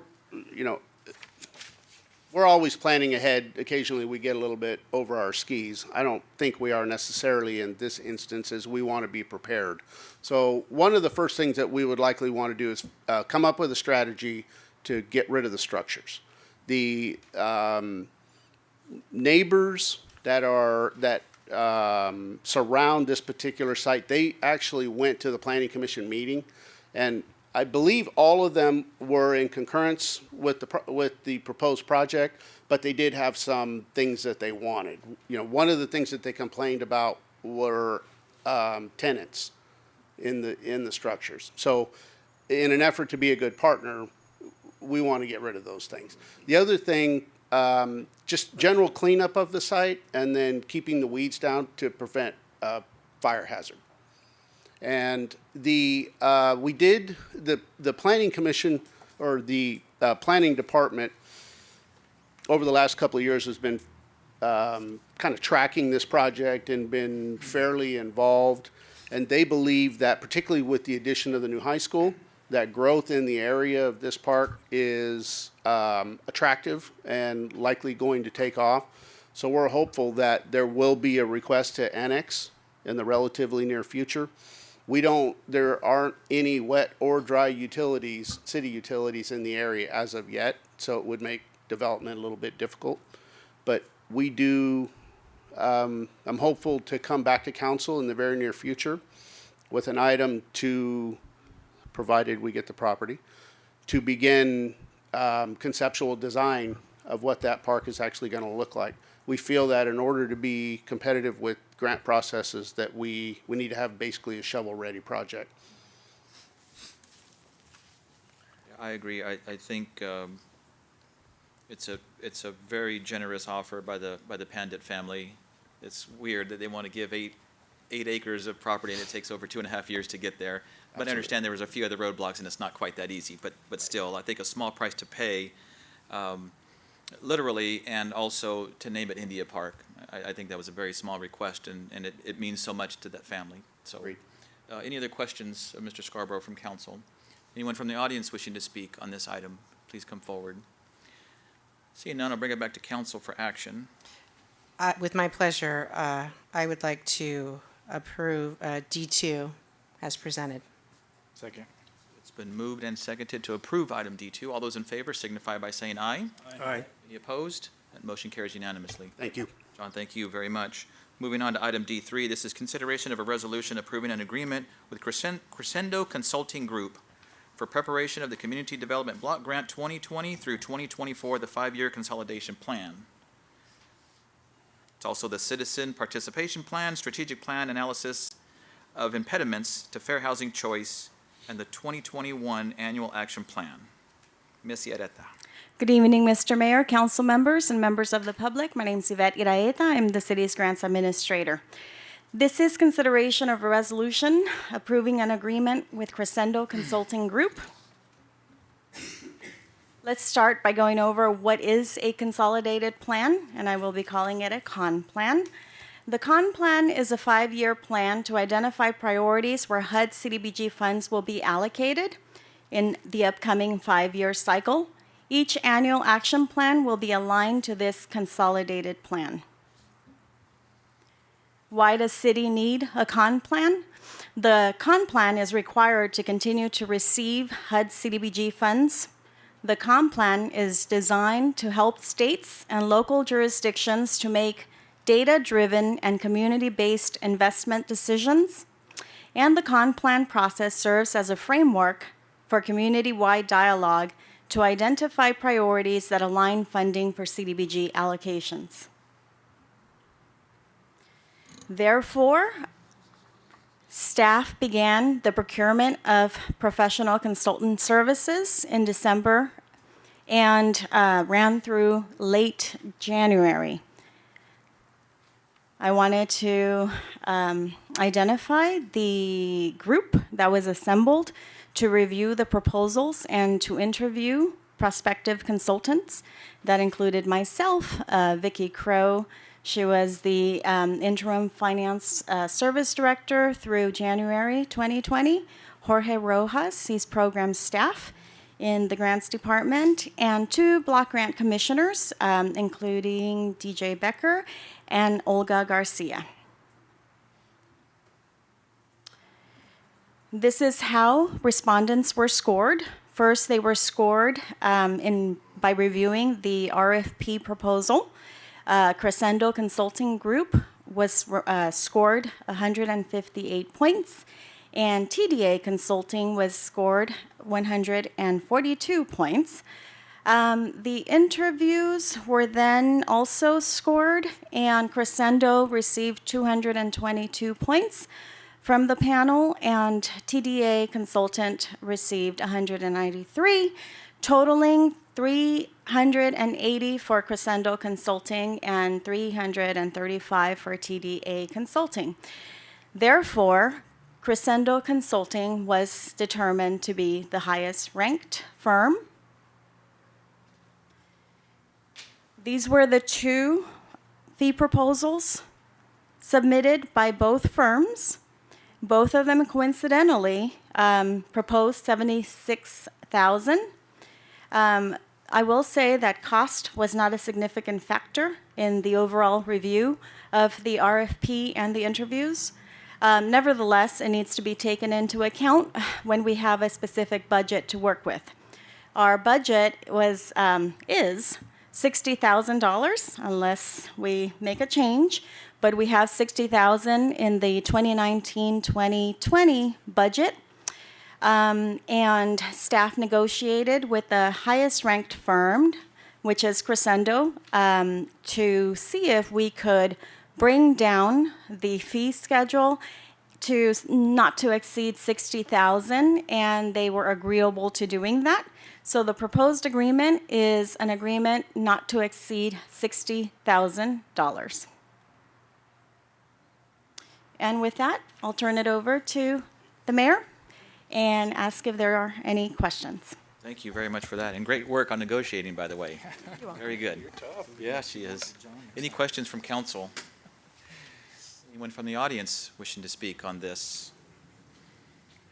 Short and sweet, Yvette, thank you very much. With that, if there's no more discussion, I'll entertain a motion. So move to approve. Second. Thank you.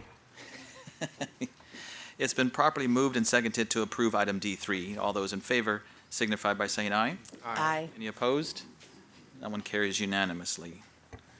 Moving on to item E1. This is presentation of the intersection control evaluation report for the Lake Street, 4th Street, Central Avenue intersection, and direction to staff from council regarding the future of this five-legged animal. Mr. Helmuth. That's a good description of it. Thank you, Mayor, council members. This item is the consideration of the intersection control evaluation report for Lake, 4th, and Central. This intersection was recognized a number of years ago by staff as an intersection that would ultimately need additional improvements. As it sits right now, it's 5 legs, and it's a bit confusing for some people to go through, and hence we started looking at the need to go ahead and evaluate it. A few years ago, we identified CMAQ funding, congestion management and air quality funding. That would be at least the start of getting a project like this on track. That was about $300,000 towards the ultimate cost of this location. This item addresses 2 options that are available for the intersection. That's a traffic signal and a roundabout. There also is a potential for a no-build option, but we don't recommend that. The report will be presented by Joseph Weiland with GHD. They are the firm that performed the evaluation, did the level of service analysis, the conceptual designs of traffic signals, etc. When we're complete with the report, myself, Joseph Weiland, and the project manager, Randy Bell, will be available for comment.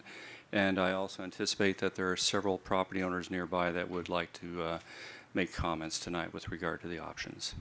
With that, I'll introduce Joseph Weiland. And while you do that, Mr. Helmuth, I'd like our city clerk to make an announcement. We've received a number of correspondence, and so if she can make that announcement, please. Thank you, Mayor. For the record, pertaining to item E1, emails have been received from the following property owners, which are opposed to the roundabout. I hope I'm not mispronouncing their name.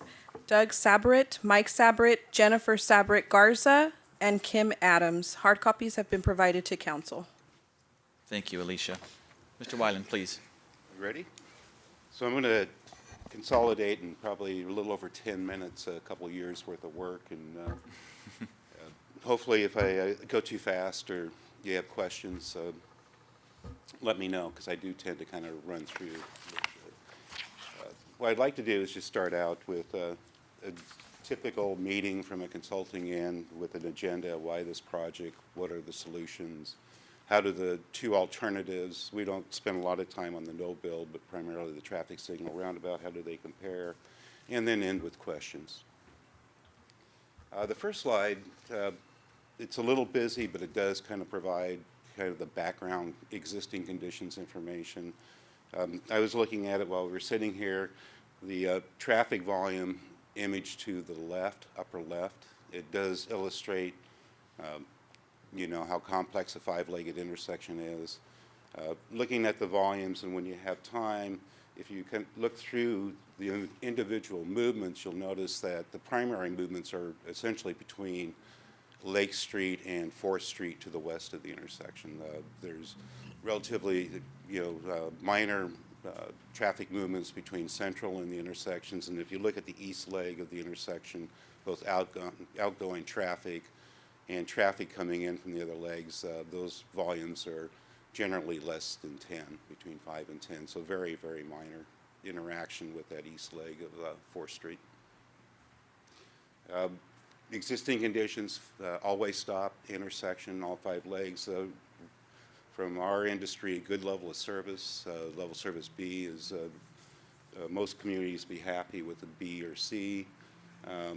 And we did look at 5 years worth of collision data, and it was identified that there were 10 collisions over the 5-year period, 9 of which were essentially property damage only. No reports of injury, just fender benders, those kind of collisions. Part of our charge too is in the transportation industry, and when you're looking at potential projects, you do want to look out, at least 20 years into the future, so that you're looking at improvements that are going to not only improve existing conditions but serve the community. Generally it's through the whatever the general plan horizon is, or often with the COGs, they'll have a COG model that may go out a little bit further as they progress. So our horizon year or design year was 2040. If you look at, I'll let you look at the forecast, you'll notice the same movements I mentioned earlier. If you look at compare existing to future, you'll see significant increases in peak hour traffic on the Lake Street movements and interaction with 4th Street to the west, either north-south or to the east-west or west.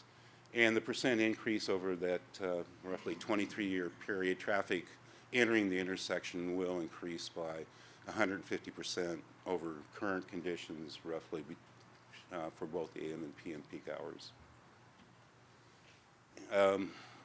Because of the increase in traffic, that does also increase the amount of delay that will be experienced at the intersection, which is illustrated by the first table, where you can see the decrease in current conditions to 2040 conditions, especially during the PM peak hour from B to level of service E.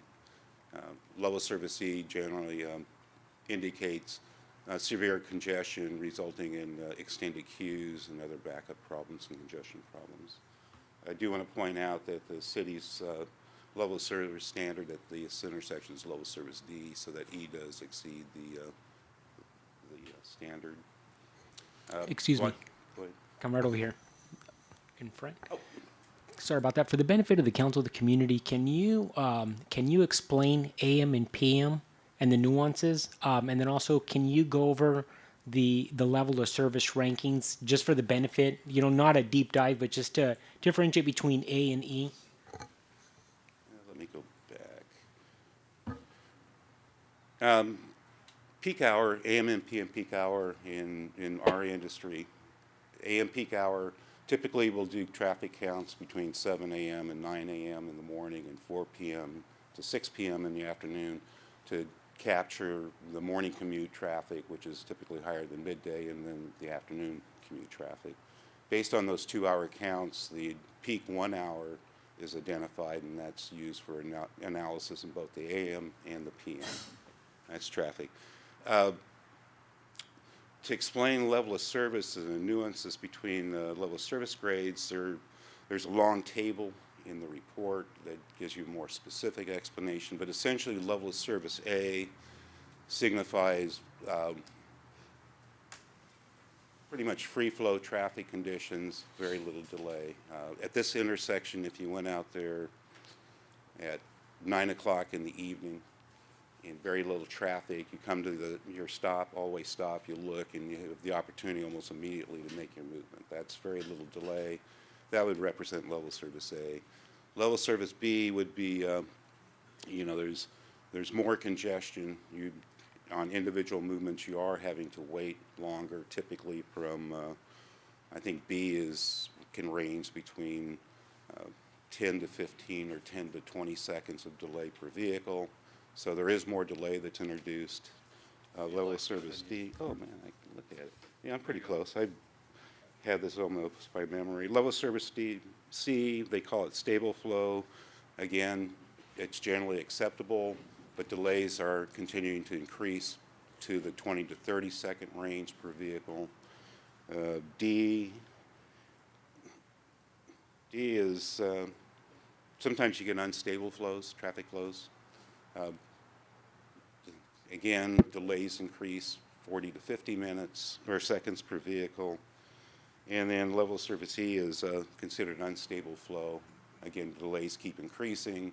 And then you get to level of service F, and those are generally congested conditions. At a traffic signal, I would call it if you come up to a signal and you have to wait through one or maybe two or maybe three signal cycles, and you feel like you've been there forever. You know, those intersections where you feel like you're never going to get your green and you've been there for 2 minutes or longer waiting to get through there. So that's usually unacceptable delay. And thank you, Keith, for the pulling that up. Does that help explain? Okay. When we use it every day, we kind of take it for granted that, you know, it's, again, why this project? It really was to identify viable improvement options or alternatives to improve the operations at the intersection. And it's not just vehicles anymore that you consider. You really need to consider all of your transportation modes, whether it's transit, vehicles, bicyclists, pedestrians. You want to be conscious of all of your transportation public or the people that's transportation modes. As I mentioned earlier, five-legged intersections are typically more complicated because you have typically they're not straight or perpendicular. It's not two streets intersecting in a perpendicular fashion. You've got legs coming in at skewed angles like you do have at that intersection.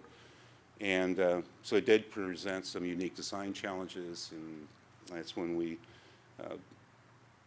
started looking at both the traffic signal and the roundabout alternatives as potential improvement options. I will say, just to pull back, we call it an ICE, which is an acronym for Intersection Control Evaluation. It's a process that Caltrans came out with, and the intent of the ICE is to look at all of your options on an equal basis and using the same evaluation factors. So, preliminary traffic signal alternative, you see it here. Again, as we went through the process, it was identified that to improve the operations of the intersection, that it made sense to propose to close the 4th Street, the east leg of 4th Street between Lake and Flume. You can see the way it's preliminarily designed, there would be a turnaround so that people who do live along that section of 4th Street can still maintain access, and then there's an alleyway access on what I'll call the west end, and then you have Flume. That's probably the primary design feature. Another feature that, as we get into further discussions, is providing a separate left turn lane on northbound Lake Street and extending the left turn and right turn lanes on the west leg of 4th Street. I've already touched on the terminating the east leg. There's some minor improvements. You can see we note there's a potential right-of-way impact on the northwest corner there at Central and Lake Street.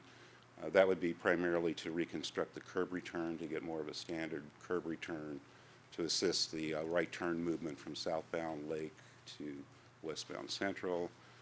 You'd obviously also be closing the east leg, and then there's some other sidewalk connections and channelization.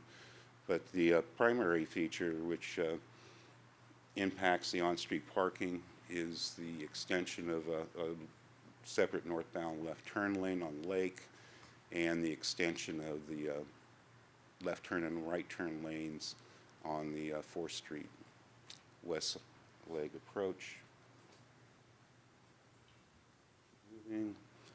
This one, the next image is the proposed roundabout alternative.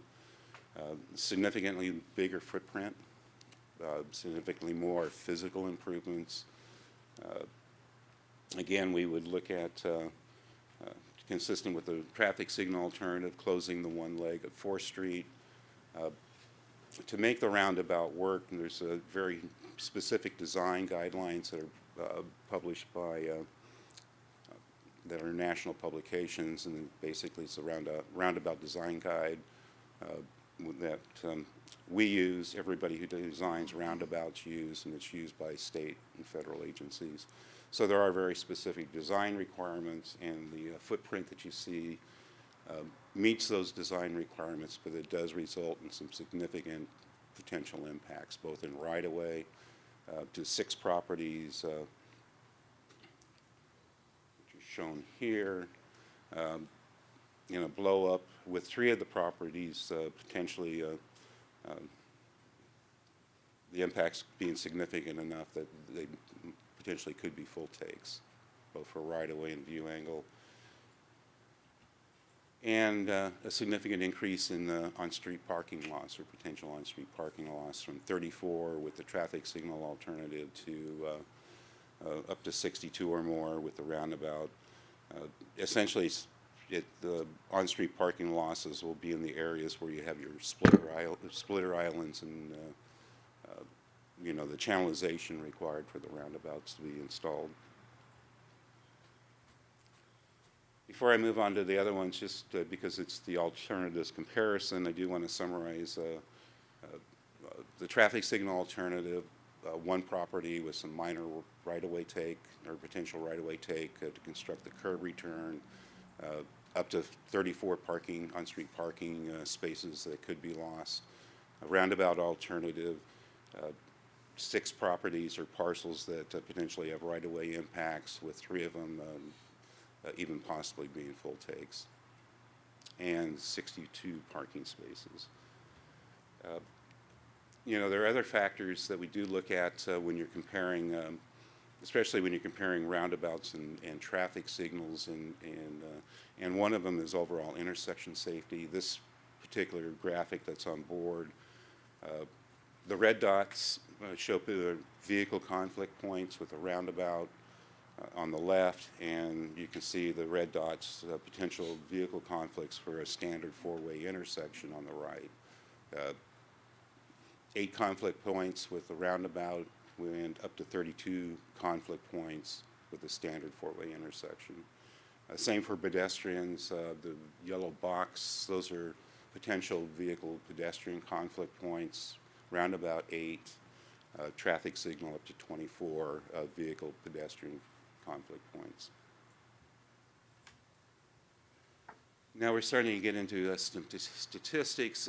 One reason roundabouts are considered to be safer, and there's been enough built in the last 25, 30 years in the United States, and enough statistics gathered that, one, there's slower speeds with a roundabout, even though it's free flow speed essentially with a roundabout, yield on entry. The vehicle speeds are very low compared to a signalized intersection. The single lane roundabouts, again using the design standards and the one I showed you, the entry speed, the speed of a vehicle as it enters the roundabout, is designed to be 25 miles per hour or less. If you're at a signalized intersection and you're on green going to red, and if it's a 40 mile an hour, 45 mile an hour speed on that roadway, that vehicle is entering the intersection at 40 to 45 miles an hour, as opposed to 25 or 30 for a roundabout. So speeds are much different, and the graph on the right side kind of shows that based on vehicle speeds, that potential for severe collisions or traffic collisions significantly increase with speed.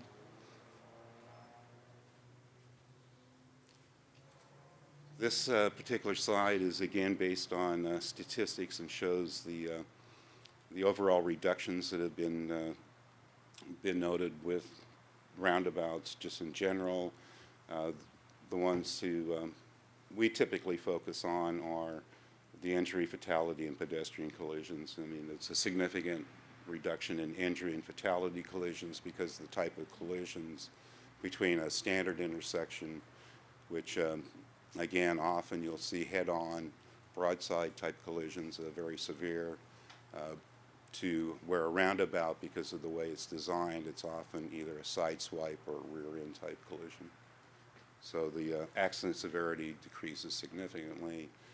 They also have found that overall accident rates and accident collisions go down between the two types of intersections with a roundabout, and pedestrian collisions tend to decrease significantly, 40%, between a regular intersection and a roundabout intersection.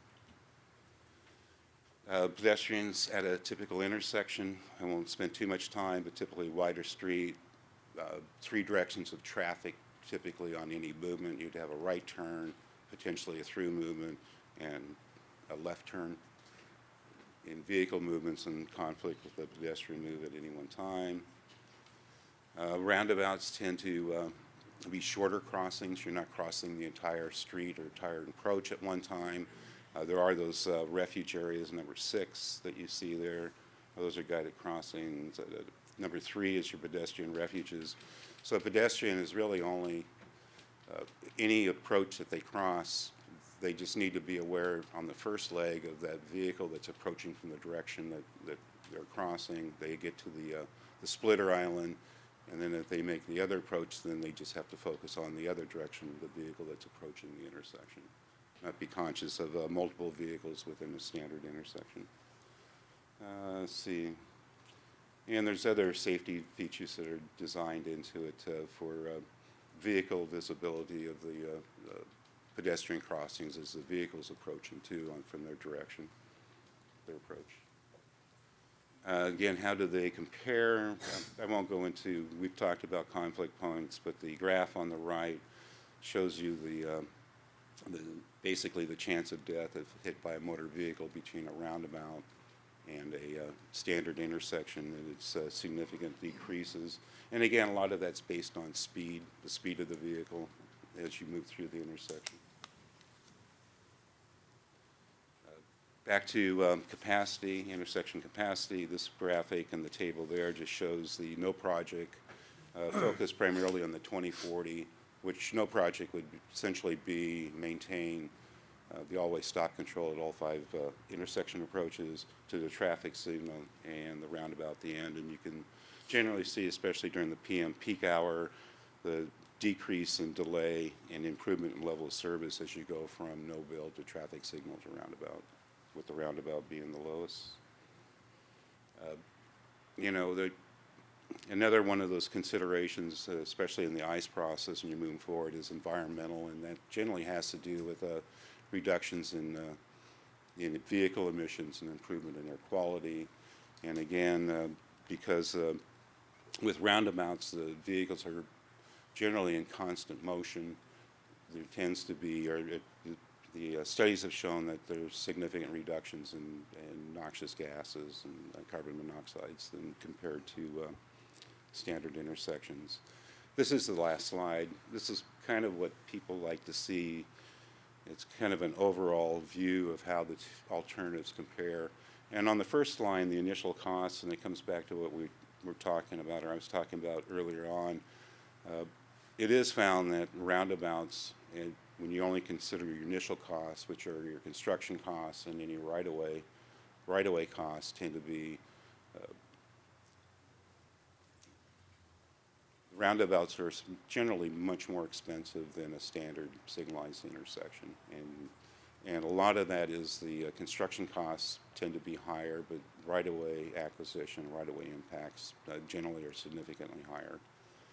But when you look at a chart like this, in life cycle costs, that's looking at how do they compare over a 20-year period. Electric costs, lighting maintenance is about the same. Electricity costs tend to be lower with a roundabout because you're not running a traffic signal that's in operation 24 hours a day, and there's always one approach to that intersection that that's on green, or each approach is either on red, amber, or green. So it's in constant operation. Pavement maintenance is generally the same. Striping can be a little more expensive with a roundabout just because it's a little more complicated to stripe than a regular intersection. Emergency response costs have been found to go down significantly just because of the reduction in congestion when you go through a roundabout. A roundabout design does take into consideration the emergency response vehicle and being able to track through generally without climbing up on the truck apron and having room to get by any traffic that's in there. Where they really start varying between is we do also look at accident costs between comparison between roundabouts and traffic signals, and delay costs, which is fuel consumption and other costs. And roundabouts are significantly lower in your accident costs and delay costs over a 20-year period.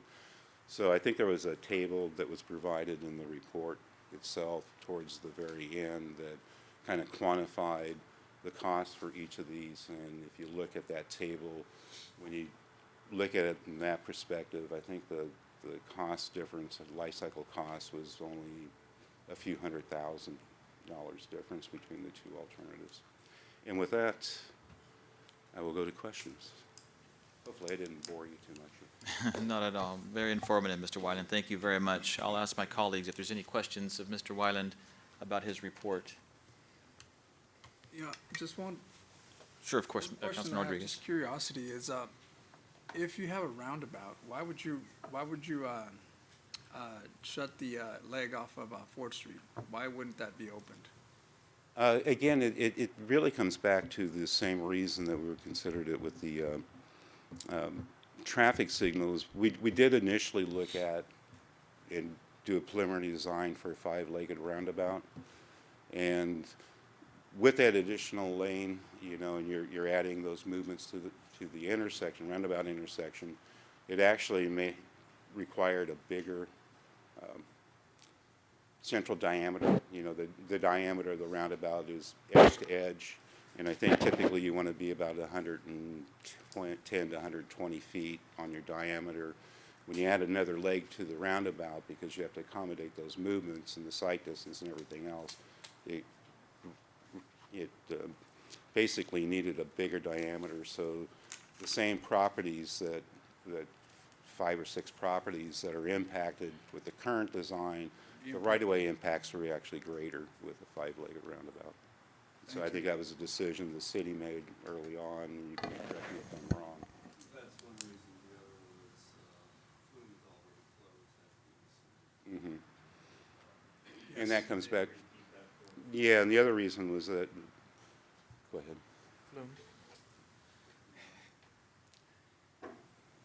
Well, I know what he's talking about. It's also because Flume, and it comes back to, take these off, I can see they're more for short distance. When I started the presentation and I was talking about those traffic graphics and the primary movements, and if you go back and take a look at, there's very little traffic even now that's going between northbound Lake, southbound Lake, eastbound Central, eastbound 4th, continuing on to 4th Street to the east, and very little of that traffic coming out. Because it's got a very low volume, it essentially ends at Flume Street, and because of the youth center that's there, I think part of it was a safety consideration to reduce that cut-through traffic that was coming through, or we'll call it cut-through on 4th. And this seemed like a good opportunity to take advantage of it, not only to improve the operations of the intersection and the development of the alternatives, but I think it was a safety consideration for the youth center and the children that are using it. Thank you. Mm-hmm. Mayor Pro Tem Garcia. Could you go back to that graphic where the footprint is much larger, and we're talking about cutting off access to 4th Street? You're talking with the roundabout? Yes. Here's a comparison. Does this work for you, or? Yeah. Yeah, they're side by side. So with the fifth leg, if it was still being used with the roundabout, if you can look at the design, you know, with the deflections that we have to provide with the reduced speed, there was actually more right-of-way impact on the property on the northeast corner of 4th and Lake, more property impact on the property on the northwest corner of Central and 4th, more property impact on that parcel that's between Central and 4th, where it bends around. And I believe there's even some possible property impact on the southwest corner of 4th and Lake. Same thing with the traffic signal. It not to the same extent, and a little more right away, I think, on that northwest corner of Central and Lake, but it did change kind of the dynamics of, we were looking at dual left turn lanes on eastbound 4th to northbound Lake, and some of the other channelization and some of the other lane requirements on the other approaches, because you're adding, when you add the fifth leg back in, it takes part of the, every traffic signal cycle is based on how much time's allocated to all the different approaches and movements to come back to the start of the new cycle. And it basically required longer signal cycles to accommodate the additional lane, which also then reduces in longer delays per vehicle, because other vehicles and other approaches have to sit longer until they get their green to move on. So there are a lot of things going on. And I think because of the very low volume using that leg and some of the other potential safety benefits on Flume Street, not having that traffic coming through, it made sense to close that leg.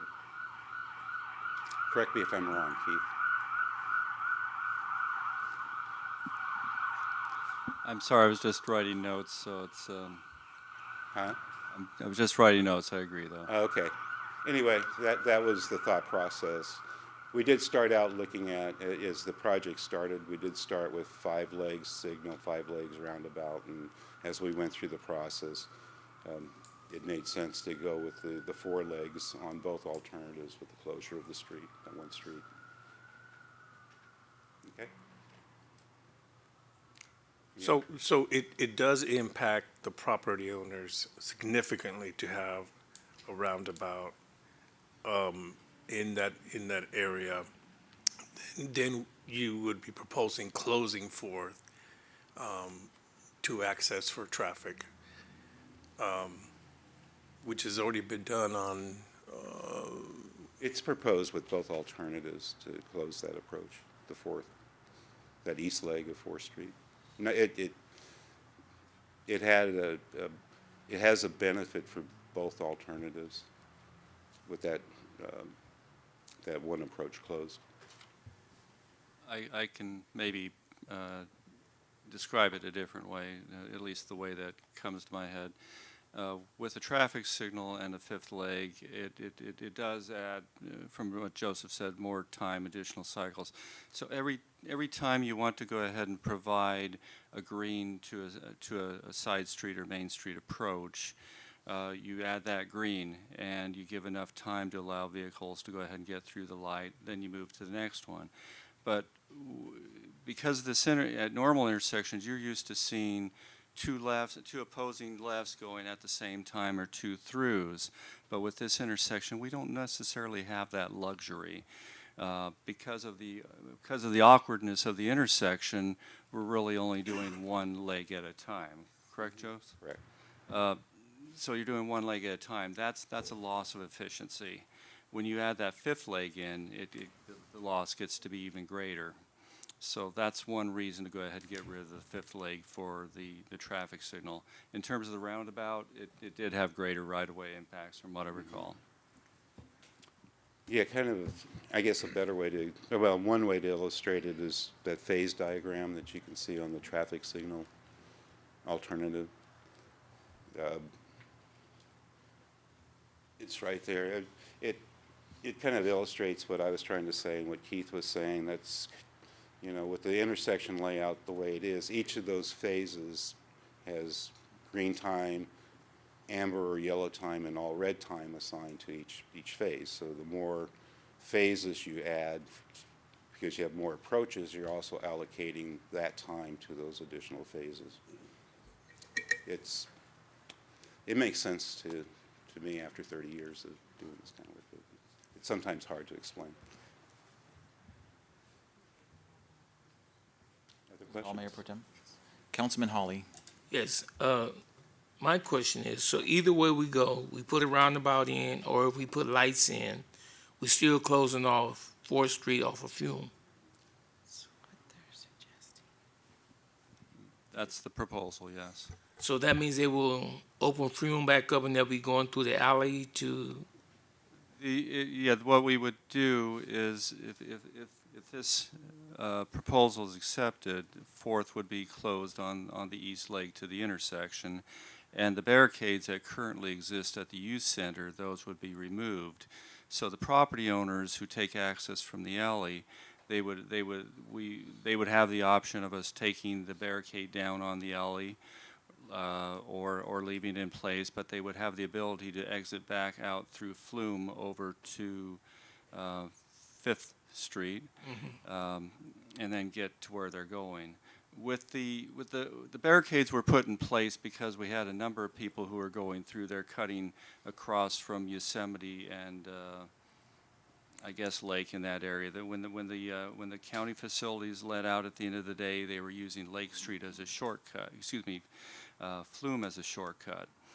They were not only driving through there, I guess, in larger volumes, but they were driving through at much higher speed volumes. And during the summer, when the students were out, there was fear that the students would get hit. So this serves as a permanent solution to the closure of Flume Street, and also serves to reduce the complexities of a 5-leg intersection. Councilman Robinson. Yes, I think the roundabout would be more efficient, and also it's excellent for pedestrian crossing, like you said. Plus, it's safety and longevity, and more attractive, and up to date. It'll last, longer than 20 years. And keep the traffic flowing, less idling, less pollution.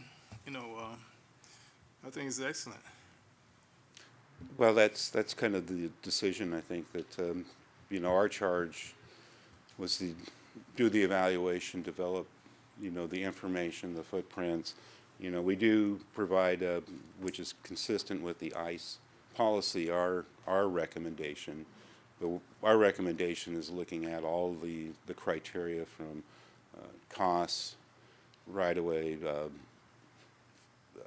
level of service and delay, potential collision costs, reductions in collision costs, and that kind of thing. And you kind of look at all that in a kind of a table format and come up with a conclusion. I think it goes back to in the ICE report, we also provided a life cycle cost analysis comparison between the two. And in that analysis, that does provide, and there are published rates and actual costs for fatality, for severe injury. There's costs provided for different types of vehicle emissions. There's costs provided for basically lost time, which is delay. The longer a person's sitting in the car, there is a cost or dollar value associated with that, where they could be doing something else. And I was just refreshing myself looking at that table at the end. And for this particular project, when you look at that kind of 20-year cost analysis, they're pretty close. I mean, I think it was 5-point-something million for one, 5-point-something million for the other, and I think the cost difference was a couple $100,000. So, some communities, if this was, it probably doesn't have a high accident rate at this point because it is an always stop intersection. So people who drive it all the time, they all know that every one of them has to stop at that intersection. That's where I take that route every day. Right. When you go to a traffic signal, that changes that dynamic because certain approaches will have the green, Probably the most problematic from my viewpoint would be the Lake Street approaches, the northbound, southbound, because when they're on green, even though there's a slight skew between the two, that's probably the straightest shot you have. So that's Mr. probably Barlin, I'm sorry, I hate to cut you off. That's good. We have a lot of people here that need to talk. Okay. I know you can field some questions as they come up, but we're getting rather lengthy here, and I have another question from Councilman Montes. So I was just gonna ask, so as the legs increase, we have increased right-of-way purchases necessary, footprint, and you get efficiency loss. Is that true if you go the other way? So this proposal is 4. If you go to 3, would that reduce the footprint significantly, or would it be You negligible? go to 3 legs? Yeah, so which would be central? Well, Central. Abandoned Central? without, a short answer is, from experience, just looking at it without doing the analysis, anytime you can reduce the number of legs or approaches, you should get more efficiency. And with the traffic signal, pretty sure about that. With the roundabout, again, because there's specific design, it may reduce that central line in diameter and may give some opportunities. I don't know if it would completely remove the right-of-way impacts, but in theory, yes, it should improve. So I think we could let. I'm sorry. Can you not do the side-by-side, but show me the roundabout picture? Mhm. And then I'd like you to identify the properties that you're talking about full take. Because when we talk about full take, you're talking about the entire property. Yeah, once you start getting into a building, into a home, And so, but what's actually needed, is that what I see in yellow right there? you see my mouse? Yes. You got, here's the right-of-way here, right-of-way in the darker yellow. Part of the issue when I was talking about with roundabout design, you have other, you have intersection sight distance requirements. So a vehicle approaching from here on this approach to be able to see basically a sight triangle, which includes any pedestrians. That's what this triangle is here. So Okay, there's, so for that one specifically, as you are heading, I guess, south on Lake, and you need sight, so it's that dotted line and it's the yellow that I see. the lighter yellow is the But, sight but, distance. but the proposal is to take the entire property. To correct, because of the right-of-way, which. Right. Based on this, we're essentially violating probably any setback requirements. with So, right-of-way so my take. question Yeah. to Keith or Mr. Rodriguez is, what do we do with the remainder of the property? Well, first off, of course, we would try to find, we would try to find solutions to that. With the site distance, with the one with the site distance, I believe, Joseph, you're suggesting that it's a setback issue on that particular one. No, well, in the right-of-way, the right-of-way on that one and the property on the northwest corner, or northeast corner, those are probably to construct the improvements for the roundabout, that would either clip a existing building or the setback, the improvement would be right up against the building. So those would be decisions the city'd have to make. Okay, and that's my issue. So what I'm getting at is, part of the cost is to do a total take, to pay the owner for this entire property, structure and all. We need a portion of it for visual, but now we have, in some cases, 80 to 90% of property that we now own, maintain, and do what with? Right, so one of the things that we would want to do, if the council were to elect the roundabout version, we would come back at some point to council once we determined exactly what we needed, and at that point we would come back to council and we would request that council provide us feedback. You can always build a pocket park. We can always try selling the property for a new development. That new development, in terms of the setbacks, would comply. The one point of clarification, as Joe alluded to, if the building does not comply with setbacks, hypothetically, say the setback is 15 feet, but with the roundabout take, there's only 7 feet left. That's a possibility. There's a process for that. However, it's a very likely possibility that you can do that. The only time but there's two issues that come into play. One, if there's a parking space, because minimum parking spaces because of when a vehicle's backing up, you have to have sight distances because you don't want a car accidentally hitting someone. That creates a major concern. I don't know if that's one of the scenarios under the roundabout scenario. We would probably have to take a look at that, and maybe Joe's already done that. The second item is just a quality of life issue. The question becomes is, if that's a bedroom window, how close do you want that bedroom window next to a sidewalk? For some people, 5 feet's plenty. For some people, it has to be 55 feet. And so it comes down to a quality of life issue, and that's something that we would want to take into consideration, of course. And we haven't done that analysis. We simply wanted to get some feedback from council this evening. And at that point, those are things that we will look at a little bit closer. Well, and that's to my point, and I appreciate the emails that we got because it called to my attention exactly that. In that specific corner, and I want to talk about all four corners, and that we're taking a portions of it, where it adds to the cost and only use a piece of it, and then we're going to have future discussions about what do we do with for-pocket parks, or what do we do with abandoned parcels that may or not be able to be used in the future. But as the one you alluded to, the one in the upper left, or I guess that would be the northwest corner. This one? The information that I got was this home is 120 years old. This, That's on the other side. okay, I'm sorry. That's all right. This one here? Yeah. Yeah. That one. That's I'm sorry. 601, yes. And I'm all for growth. I'm all for efficiency, and I believe the studies that you have as far as traffic collisions. But I also appreciate the history of the city of Madera. And I appreciate the fact that the family reached out, and after this home has been standing for close to 120 years, they still have a family member of that family still living in this home. That's how much they value it. And so in some particular cases where it becomes a benefit for the entire community, and we discuss things like eminent domain or efficiencies or growth, I understand that completely. But I'm looking at taking 10 to 20% of a piece of property and not knowing what to do with 80% of it. And if we don't have that answer tonight, it's very, very difficult for me to make any kind of decision. I don't want to move forward one and then let's talk about something else later on. And it's not just that one corner. I may be a little amenable if it was the one particular corner, but these are the areas that would be full take. That's what I'd asked you in the beginning. Are these all full take areas, these yellows? It's this corner, this one primarily right away.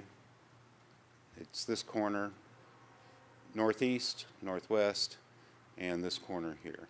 Those would be full take. Right. Okay. These, And a portion of that one right there that we may or may not be able to understand how close that is from our bedroom window to the sidewalk or the road. And so when you did your cost analysis, and I didn't crunch the numbers fast enough, but what I do know is there is a significant cost difference between the signalization and the roundabout. Correct. And so when we talk CMAQ money for the roundabout, give me the difference, because I showed $2.87 million for the roundabout, and CMAQ money equates to how much, and whatever that difference is, where does that difference come from? We're going to bring Randy Bell up, and I'm sure he's got the numbers right there. Thank you. I'll speak generally on this as well. What we see is a significant difference between the traffic signal and the roundabout, and you'll see that the staff report actually indicates that we have a recommendation for a traffic signal. Right. And that recommendation was based upon our recognition that the impacts at the intersection were both monetary and would impact the neighbors significantly. That's the basis of our recommendation. We as staff, we also recognize that the roundabout provides amenities for the city in terms of better level of service, perhaps aesthetics and all that. But weighing one versus the other, it's difficult for council to go ahead and say, pick this versus that. Right. So that's where staff came from with regard to the recommendation. We do recognize that the building on the corner is 120 years old, and we do recognize that if we go into an environmental study with regard to the to a roundabout, we may find that that cannot be taken. That's the recognition, but we haven't gone into an environmental study because we were waiting to go ahead and have a direction that we were going towards. We could do a two-pronged environmental study and address it, of course. But this unfortunately is where we're at. And I would note that when we moved into this project several years ago, we didn't anticipate that the roundabout would be this large and impact these buildings. So the study proceeded, and this is what came out of it, was a roundabout that had significant impacts on three corners. Sure, and I appreciate that, Keith, because it is noted that staff's recommendation is for the signalization for all those points that you had just mentioned. And I appreciate the fact that there's always options, and that you're giving council a number of options, 3 options in this case, including doing nothing at all. And so we can make a decision. We can make an informed, fact-based decision. But yes, let the record reflect that staff's recommendation to council, understanding those points, that signalization would be in the best bet. So it's getting rather lengthy, and I was getting a little miffed over some of the numbers. So I just wanted to make my point as to, one, the cost, and Mr. Bell, if you can enlighten me with those numbers on the difference in the cost, the CMAQ money, grant funding, or funding we get from CMAQ, and what the difference would be between the signalization and the roundabout. Well, the CMAQ money that we've received will go for either project. Right. And we had a total of $500,000 for that. We have other sources of funds from local transportation funds that we have, RSTP, Measure T, and LTF are other sources of funds that we can apply towards this project. We're close on the traffic signal option with what we've got programmed already. We're not so close with the roundabout option. And that's the point I wanted to make. So where would that funding come from? Would we continue to push it down the road until we acquire funding? Well, potentially, yeah. If we don't have the funding, we can't build it. We can probably design it and get a better handle on the costs and the impacts to everything. But yeah, we would be stuck until we have proper funding. And so as each quarter or year goes by, the cost could potentially go up. Or we move funds from another project. Yeah, okay. Again, thanks for all those options, but that's another can of worms right there. Okay, I at this point, I think I made my point. There's a couple of the council members that have questions. So I'm gonna, Councilman Robinson has a. Okay, like, you're talking about the pocket parks. Eventually, we can use those areas on 4 corners for Uber bikes and electric scooters, like they have in Sacramento and Los Angeles. You can have the stalls where you have a number of bikes and scooters. And right in the center of town, and you can go to any area in 5 minutes or 10 minutes. Another option for transportation. Mayor Pro Tem Garcia. Thank you very much for your presentation, because I did not see prior to this, well, not today, but I just see the report, that it was going to impact so much that little community that we have there. I did speak to several folks in the neighborhood. I know them, and I didn't really realize it was going to be this impactful. And so I am not inclined to follow this model. But I do have one question. This roundabout, you made a mention, are you, sir? You made a mention about the diameters. Now, is there a standard for roundabouts, or is this like? No, there are national standards for roundabouts. For diameter, and that takes into effect the whole. Yeah, I mean it's based on whether it's a single lane. This is considered a single lane roundabout. You have single entry lanes. If you get into multi-entry lanes, but I don't have it in front of me, but I think the minimum roundabout diameter is something over 100 feet, 120 feet, 110, 120 feet, and they can go up to 150.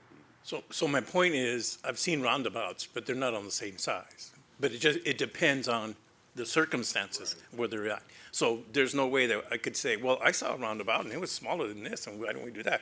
So this has to conform to standards. Right, I'll try to keep it short. This is considered a modern roundabout. It's the way it's designed. You can have traffic circles in residential neighborhoods, and I've seen them. They'll build a traffic circle in the center with a little bit of deflection. That's not a roundabout or considered a roundabout. That's just a traffic circle. If you look at any of the newer roundabouts, just about anywhere on arterials or collectors, fairly major streets, you'll see most of them are designed this way and on fairly rigid design standards. Thank you very much for that. I would be inclined to go with the traffic. We could get it done. I appreciate the patience of the people in the audience. It looks like we have one more question, and then we'll get to some public comment. Councilman Rodriguez. Yes, thank you, Mayor. I'll just make a quick comment. You know, I am a big fan of roundabouts. I'm not a fan of when it takes over properties, but I would ask that the staff do not give up on roundabouts, maybe not in this particular area, but if there is a need for them in other areas that are congested with traffic, certainly the model would apply for that. And I am a big fan. I've been around several roundabouts, and the flow of traffic just is incredible, and also the amount of lessens the amount of accidents. So unfortunately, just quite doesn't fit, and just, you want to make it fit, but just, it would really harm some of the properties along that side. So I too would not be inclined to move this route. Obviously, staff has already a recommendation, but I would request that staff continue to seek these in other areas that are much needed. Thank you. Thank you. And I would agree.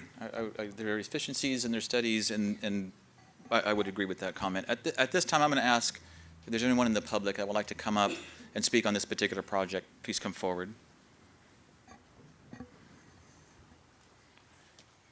Your name and address are optional. Good evening, everybody, Council. My name is Michael Calafiore. I subside at 221 North Lake about 18 and a half years now.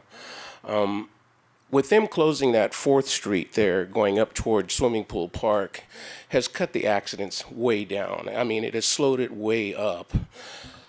Some of the stuff that they talk about, I don't have pointers and pictures, but the parking for at least 16 of us is going to be taken away. We can't park in front of our homes. You have a roundabout, we back out of our driveway, and that traffic is moving constantly. How does my wife get out? Especially when the foggy seasons and stuff come like that.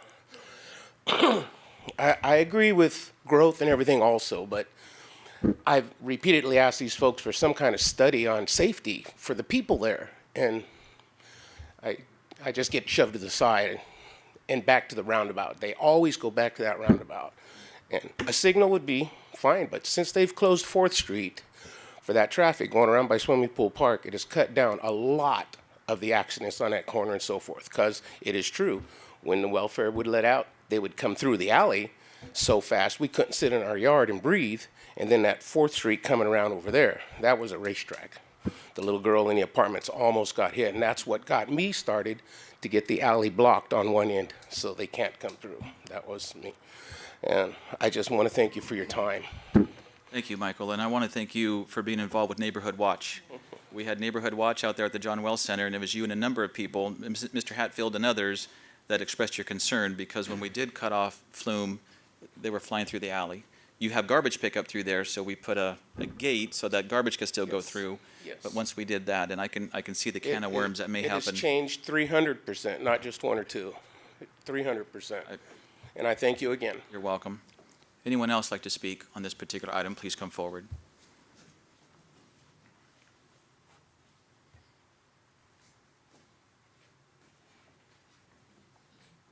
Yes, my name is Michael Sabert. The property that's in question at 601 East 4th Street has been in my family for 115 years. My grandfather, George Zor, built that house in 1904. My mother was born in it in 1905. My aunt was born in it. My brother that passed away, he was born in it. And it's been kind of the grandkids, great-grandkids, family reunions, this, that, the other thing, has been there forever. And at one time, we owned it clear to where the fire station is, clear to swimming pool park, clear where Central is. And with this roundabout thing, I can understand how it speeds up traffic, but when you speed up traffic and you, let's say you're going south on Lake, you're gonna go 2 blocks and you're gonna hit a 4-way signal, so you're stopped. You go north, you're gonna go 2 blocks, you're gonna hit Lincoln and Lake Street at a 4-way stop. Then after you get that 4-way stop, you're gonna go 2 more blocks and you're gonna hit Cleveland and Lake with a 4-way signal.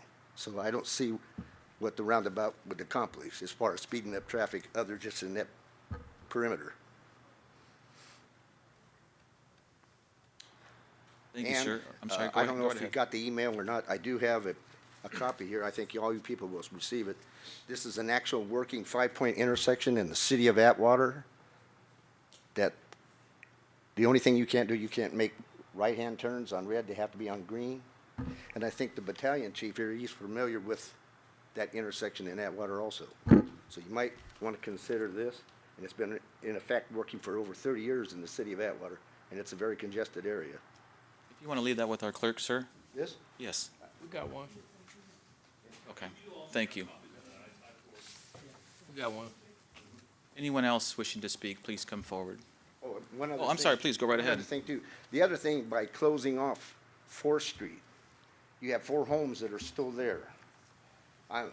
For emergency responders, such as fire department, paramedics, police department, let's say a structure fire is in that area there by the swimming pool park, they would have to go out, go all the way down to 5th Street, make a left on 5th, make a left on Flume to come in. And seconds are very vital when it comes into an emergency. So that's just room for thought. Thank you. Thank you. Anyone else wishing to speak on this item? Please come forward. Seeing none, I'll bring it back to council for direction. As was stated before, the staff gave recommendation. I appreciate everybody's input and comments, but at this time, we're tasked with giving direction to staff on how to move forward. I move that we accept the recommendation of staff for item E1. So I just want to be clear on this, Mr. Mayor. Yes. Maybe I missed it, but I didn't see where staff recommended. I did see staff was seeking direction, so I want to make sure that we're clear on that. Are we then directing that we go with the traffic signal? Yes, I believe that's the motion of Mayor Pro Tem. That was my intent, yes, thank you. Thank you. Then I will second that motion. It's been moved and seconded to move forward with the study through signalization and not the roundabout. All those in favor signify by saying aye. Aye. Any opposed? That motion carries unanimously. Thank you. Thank you very much for that input. Thank you, everybody who came and gave the input. And Mr. Wyland, Mr. Bell, thank you both for your input. Sometimes they say you save the best for last. Thank you so much for your patience. Moving on to item E2, this is Mid-Valley Disposal, 3rd and 4th quarter updates.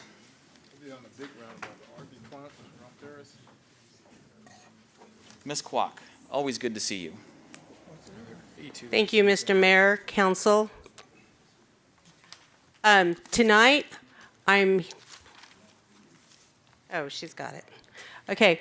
I'm here to present 3rd and 4th quarter, but at this time, I'd like to introduce Mr. Mayor and Council to our new district manager, Jay Fowler. Come up and say hi. They won't bite. I promise. This is Jay Fowler. He's our new district manager. You taking your place? Good evening, Mayor. Good evening, State Council. It's a pleasure to be here. I'm had a lot of trash experience, and I'm really happy to be with Mid-Valley. So Great. forward to serving the community. Thank you. Welcome, Mr. Fowler. Good to see you. Okay. Well, I'm here to present our. I talk too loud. Like, oh my God. And then everybody laughs, so we're good. 3rd and 4th quarter, I'm going to give you a short overview. The commercial, multifamily, residential, site visits, contamination program, and our community events. Isn't that pretty? Okay, just to remind you that the Assembly Bill 341, we have in 2019, we had 370 businesses that were subject to AB 341. That meant that they needed to get recycling.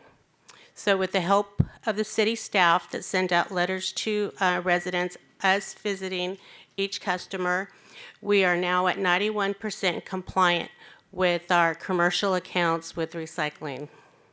So, woohoo. On multifamily, we have 122 that are subject to AB 341. Right now, at this time, we only have 11 not recycling, and we are at 90%. So, the state of California was here last week, and they gave us kudos. We're doing a very good job. Assembly Bill 1826 is where it's the green waste, composting, restaurants, anybody that meets the threshold has to have an organics bin or a cart. We have 370 customers, commercial customers. 73 are not participating, but we're only at 80%. Multifamily, same thing, 122 that qualify for the AB 1826. We have 10 not complying, so we're at 92% on our multifamilies. So we're doing an awesome job. Site visits, on commercial site visits, 330 commercial site visits were done this last quarter, the third and fourth quarter. Multifamily, it's 221. We worked on implementation, waste assessment, contamination, door-to-door visits, illegal dumping, and bulky item pickups. This is the education that we hand out when we go door-to-door or when we do presentations. This is the flyer that goes out twice a year to the residents of Madera, so they'll learn what to recycle, what can go into the blue cart or the green. Contamination program. This last quarter we had, last 2 quarters, commercial we had 23, multifamily we had 31, and as you can see, residential, there was quite a bit, 63 commercial for the residential. And what that is, it's either the driver putting a tag on the cart or a bin driver tagging for overloaded bins, something in the wrong container. So that's when it gets a tag on and it doesn't get picked up. The driver will contact us and we'll either call the customer or go do a site visit. In October this last year, we did a contamination program where we went out to 466 homes. We tagged 466 homes that had the wrong items. We did it for 2 weeks. Got up at 5 in the morning, met the driver. We were a little bit ahead of the drivers. It was an experience. Just to let you know that our green waste customers in Madera are doing a really good job. With that whole program, we only tagged 13. So they are doing an awesome job. We averaged about 77 tags a day. So there were some customers that we were actually able to speak to. There's a lot of people that get up early. Yeah, I don't know why. Okay, so a lot of the stuff that we found in the recycling carts is a lot of strollers, car seats, and clothes. And I don't know if they think we recycle them or do something with them, but that should go into the trash. Do you provide them receipts for their tax deduction? Yeah, right. Just to give you a heads up, when we had our state Cal Recycle meeting last week, they wanted to know if city staff and the city itself was aware of this State Bill 1383. So I'm here just to give a little bit of overview. I've studied it for like 2 days, but I tell you, a lot of things happened within the last 2 days. California disposed of approximately 27 million tons of organic waste. And what they're wanting us to do is capture all that and make sure that the residents and people that have the organic waste is putting it into the compost, the green waste carts, the compost bins. As you can see in the pie, we throw a lot of food away. If you go to the schools, you would be amazed at how much food is thrown away. Yeah, it's amazing. Was that a pun, Annette? Was that a pun as we look at the pie? You Yes. throw a lot of food away? I'm hungry. Yeah, when talking about organic waste, and we're all talking about green waste, wood waste, food waste, fibers such as paper and cardboard. So, State Bill 1383, California is already experiencing a climate change, so we know that already. So it's to help take away all the food from the landfill, needs to get composted, and we have a real nice compost facility in Kerman, so just to let you know. So, yeah, diverting organic waste to recycling can sufficiently reduce these local air quality emissions and is associated with negative impacts. So and if you could read that, in 2015, the drought cost the agriculture industry about $2.7 billion, 20,000 jobs. And just to let you know what's coming up, citywide cleanup starts. Woohoo! Starts March the 9th, and it'll run through April the 17th. Earth Day is a good time to be out, especially in this weather. We're really working hard on our organics program. So, and then Recycler of the Year will be coming up in about a month or two. So, that's all I have. Do I have any questions? Awesome. Thank you so much. You're It's always good welcome. to see you. And again, thank you for your patience, for you and your team. No problem. Pro Tem Garcia. Thank you for that report. Not a problem. I've asked this question before about syringes. Yes, you have. And I was working very closely with Ms. Gallegos, and we were trying to find another location where to have another kiosk. And I was thinking, and I haven't brought it to her attention, that since we have two so close together, why don't we get the one from the fire station and put it over on the other side of town to where either close to the Millview Center, close to Rancho San Miguel, because those two don't get, one of them will get really full and one hardly goes too. So if we have one in this side of town and then further out, I think would that work? Does that sound good? That's one. Yeah? I have other suggestions. Okay, go right ahead. So I think that we have pockets of folks who definitely use syringes more than other pockets Right, in our right, community. So I right. think, looking at location, I think maybe 4 or more would be a good idea. I think that folks, when you're talking about when I'm looking at the disposal of waste, I'm looking at education. And we still Right. have a lot to do on education. And so right. there's obviously monies out there that will go toward education of our folks. And syringes is a big deal with me. And so the syringes have to go in a container. Well, and we explain, and they're posted on our Sharps kiosk, that they can be in a tight container as long as they're in something rigid, hard plastic, and have a lid on it. And we've made flyers, and we hand them out every time we go to an outreach, facility presentation, and they're hung up at all of the pharmacies that the kiosk is there. Okay. Yeah, see, I didn't know that.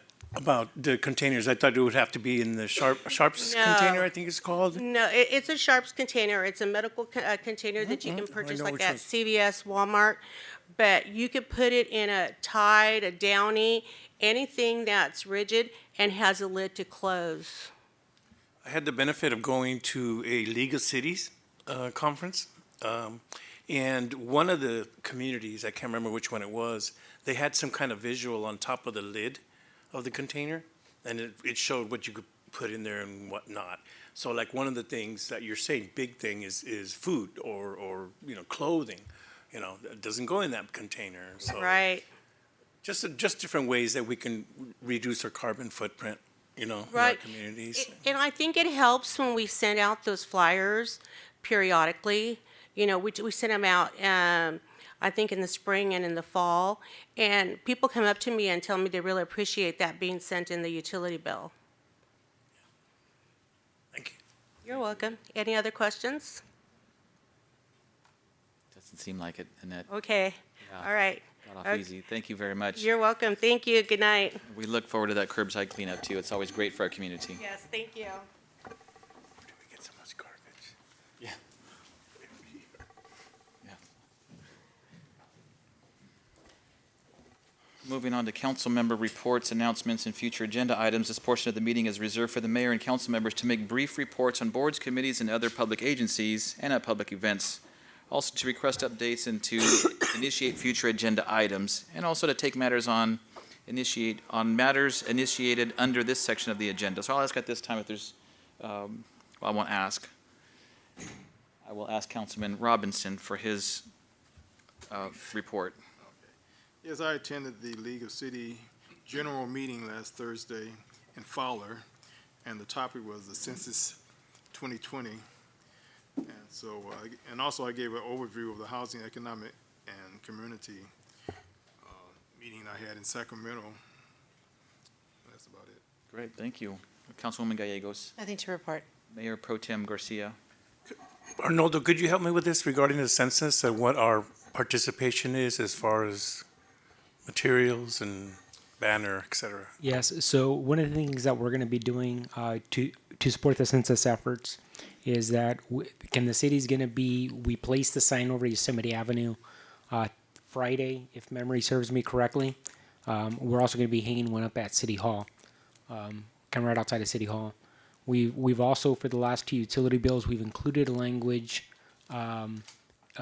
for our community members, encouraging them. I think the first one, if memory serves me, was promoting some job opportunities at the Census Bureau. That was two cycles ago, and the last one was simply to encourage people. We're going to continue those efforts. We've also at the City Hall lobby, where people pay their utility bills, and at City Hall, we have through our videos, we've actually been encouraging census participation, and we've had that for about 2 months now. And we're continuously updating that. As a matter of fact, today I was in the lobby and I saw Dora the Explorer for the first time. And I asked Joseph, I said, "What's Dora? Are we watching cartoons now?" He said, "No, that's Census Bureau." I said, "Okay, perfect." And so we're going to continue to promote it on our website, on all of our social media. We have committed to adding language on the utility bill, including the insert. So we'll have some on the utility bill itself, English and Spanish, and the different languages it has to be provided in. We'll continue to provide it on the insert, and we are fully committed to assisting people. And then we've also committed to providing a workstation here at City Hall to make it available to people. If they don't have an opportunity, if they don't have access to a computer, they can come here to City Hall. We're also exploring putting one at Pan Am Center, the Frank Burgon Center, and at the Well Center. And so we're going to be providing those workstations. That's going to be city equipment that we're going to be providing, and we'll also be providing community members with assistance if they need some assistance working the computer, because we also know that not everyone's very familiar with how to operate a computer. And so we'll be providing those 5 workstations, and in any other efforts that the city's asked, we are fully committed to assisting them. And if there's any ideas that the council can think of or any community members, we are more than open to any suggestions. And we have had staff attending those meetings, the census meetings, for a while now. And a while, is it a year? About 6 months, it About seems 6 like. months. I want to thank you for that because your leadership shows with Yvette and Jorge attending those meetings and providing very much needed input because it's a group effort and you also Yvette, helping out and making sure that those things are actually happening. So I'm very, very happy that the city of Madera is fully on board and helping out with the census because we're going to get some big dividends at the end of the day. Councilman Hawley. Thank you. Oh, hi. That's all. Oh, yeah, I do have something to say. I just want y'all to know I feel good. I got my 10 last Thursday. I went off and stayed to myself for 2 days and didn't have to look at none of y'all. That's all. Happy birthday. Thank you. Happy 10. Councilman Rodriguez. Yes, thank you, Mayor Medellin. I do have an article here in regards to the benefits of roundabouts, and I'd like to, no. Actually, I do have just some comments in regards to our Madera County Transportation Commission. Today, we did have a discussion, and there was an update in regards to the high-speed rail budget, business plan budget. And in that budget, of course, you also have the potential of a Madera station relocation. And with that, I had asked Mr. Dan Levitt to continue to do the outreach and continue to go out and have these stakeholder meetings so that more of the public is informed of what's taking place of a potential relocation of our Amtrak station. There is obviously there is a location that's been sought out in Avenue 12, and that is going to be the topic of conversation the next couple of months.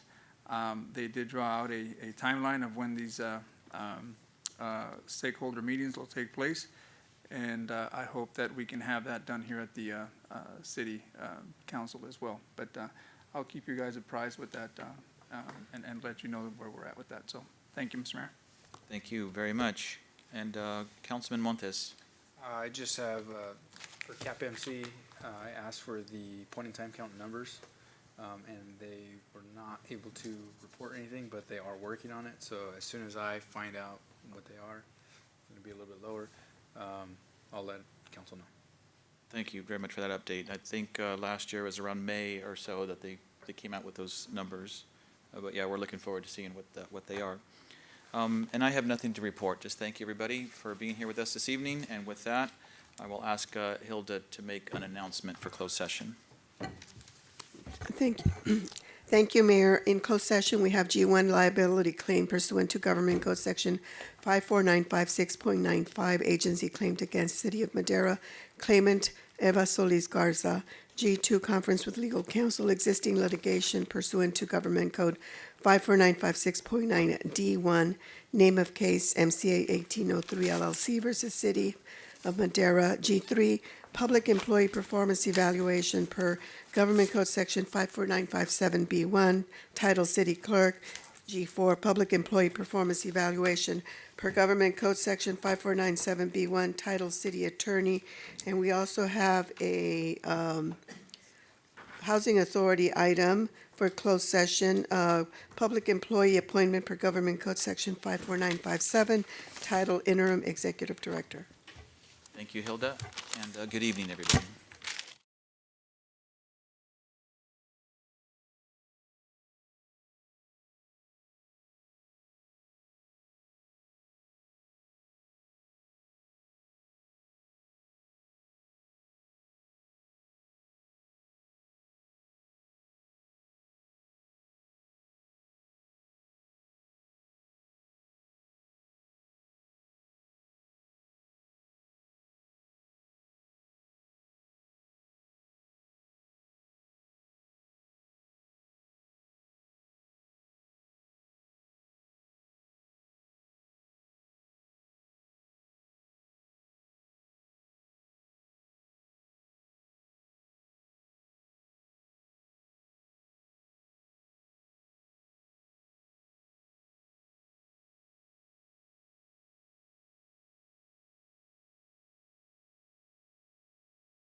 You are. Thank you. There is one announcement from closed session. It's concerning the claim filed by Eva Solis Garza. She filed a claim for $1,000 alleging the police department destroyed her property during her jail time, and the city council voted 6-1 to reject her claim, with Councilmember Holly voting no. Great, Hilda, thank you very much for that. And with that, meeting adjourned. Good night.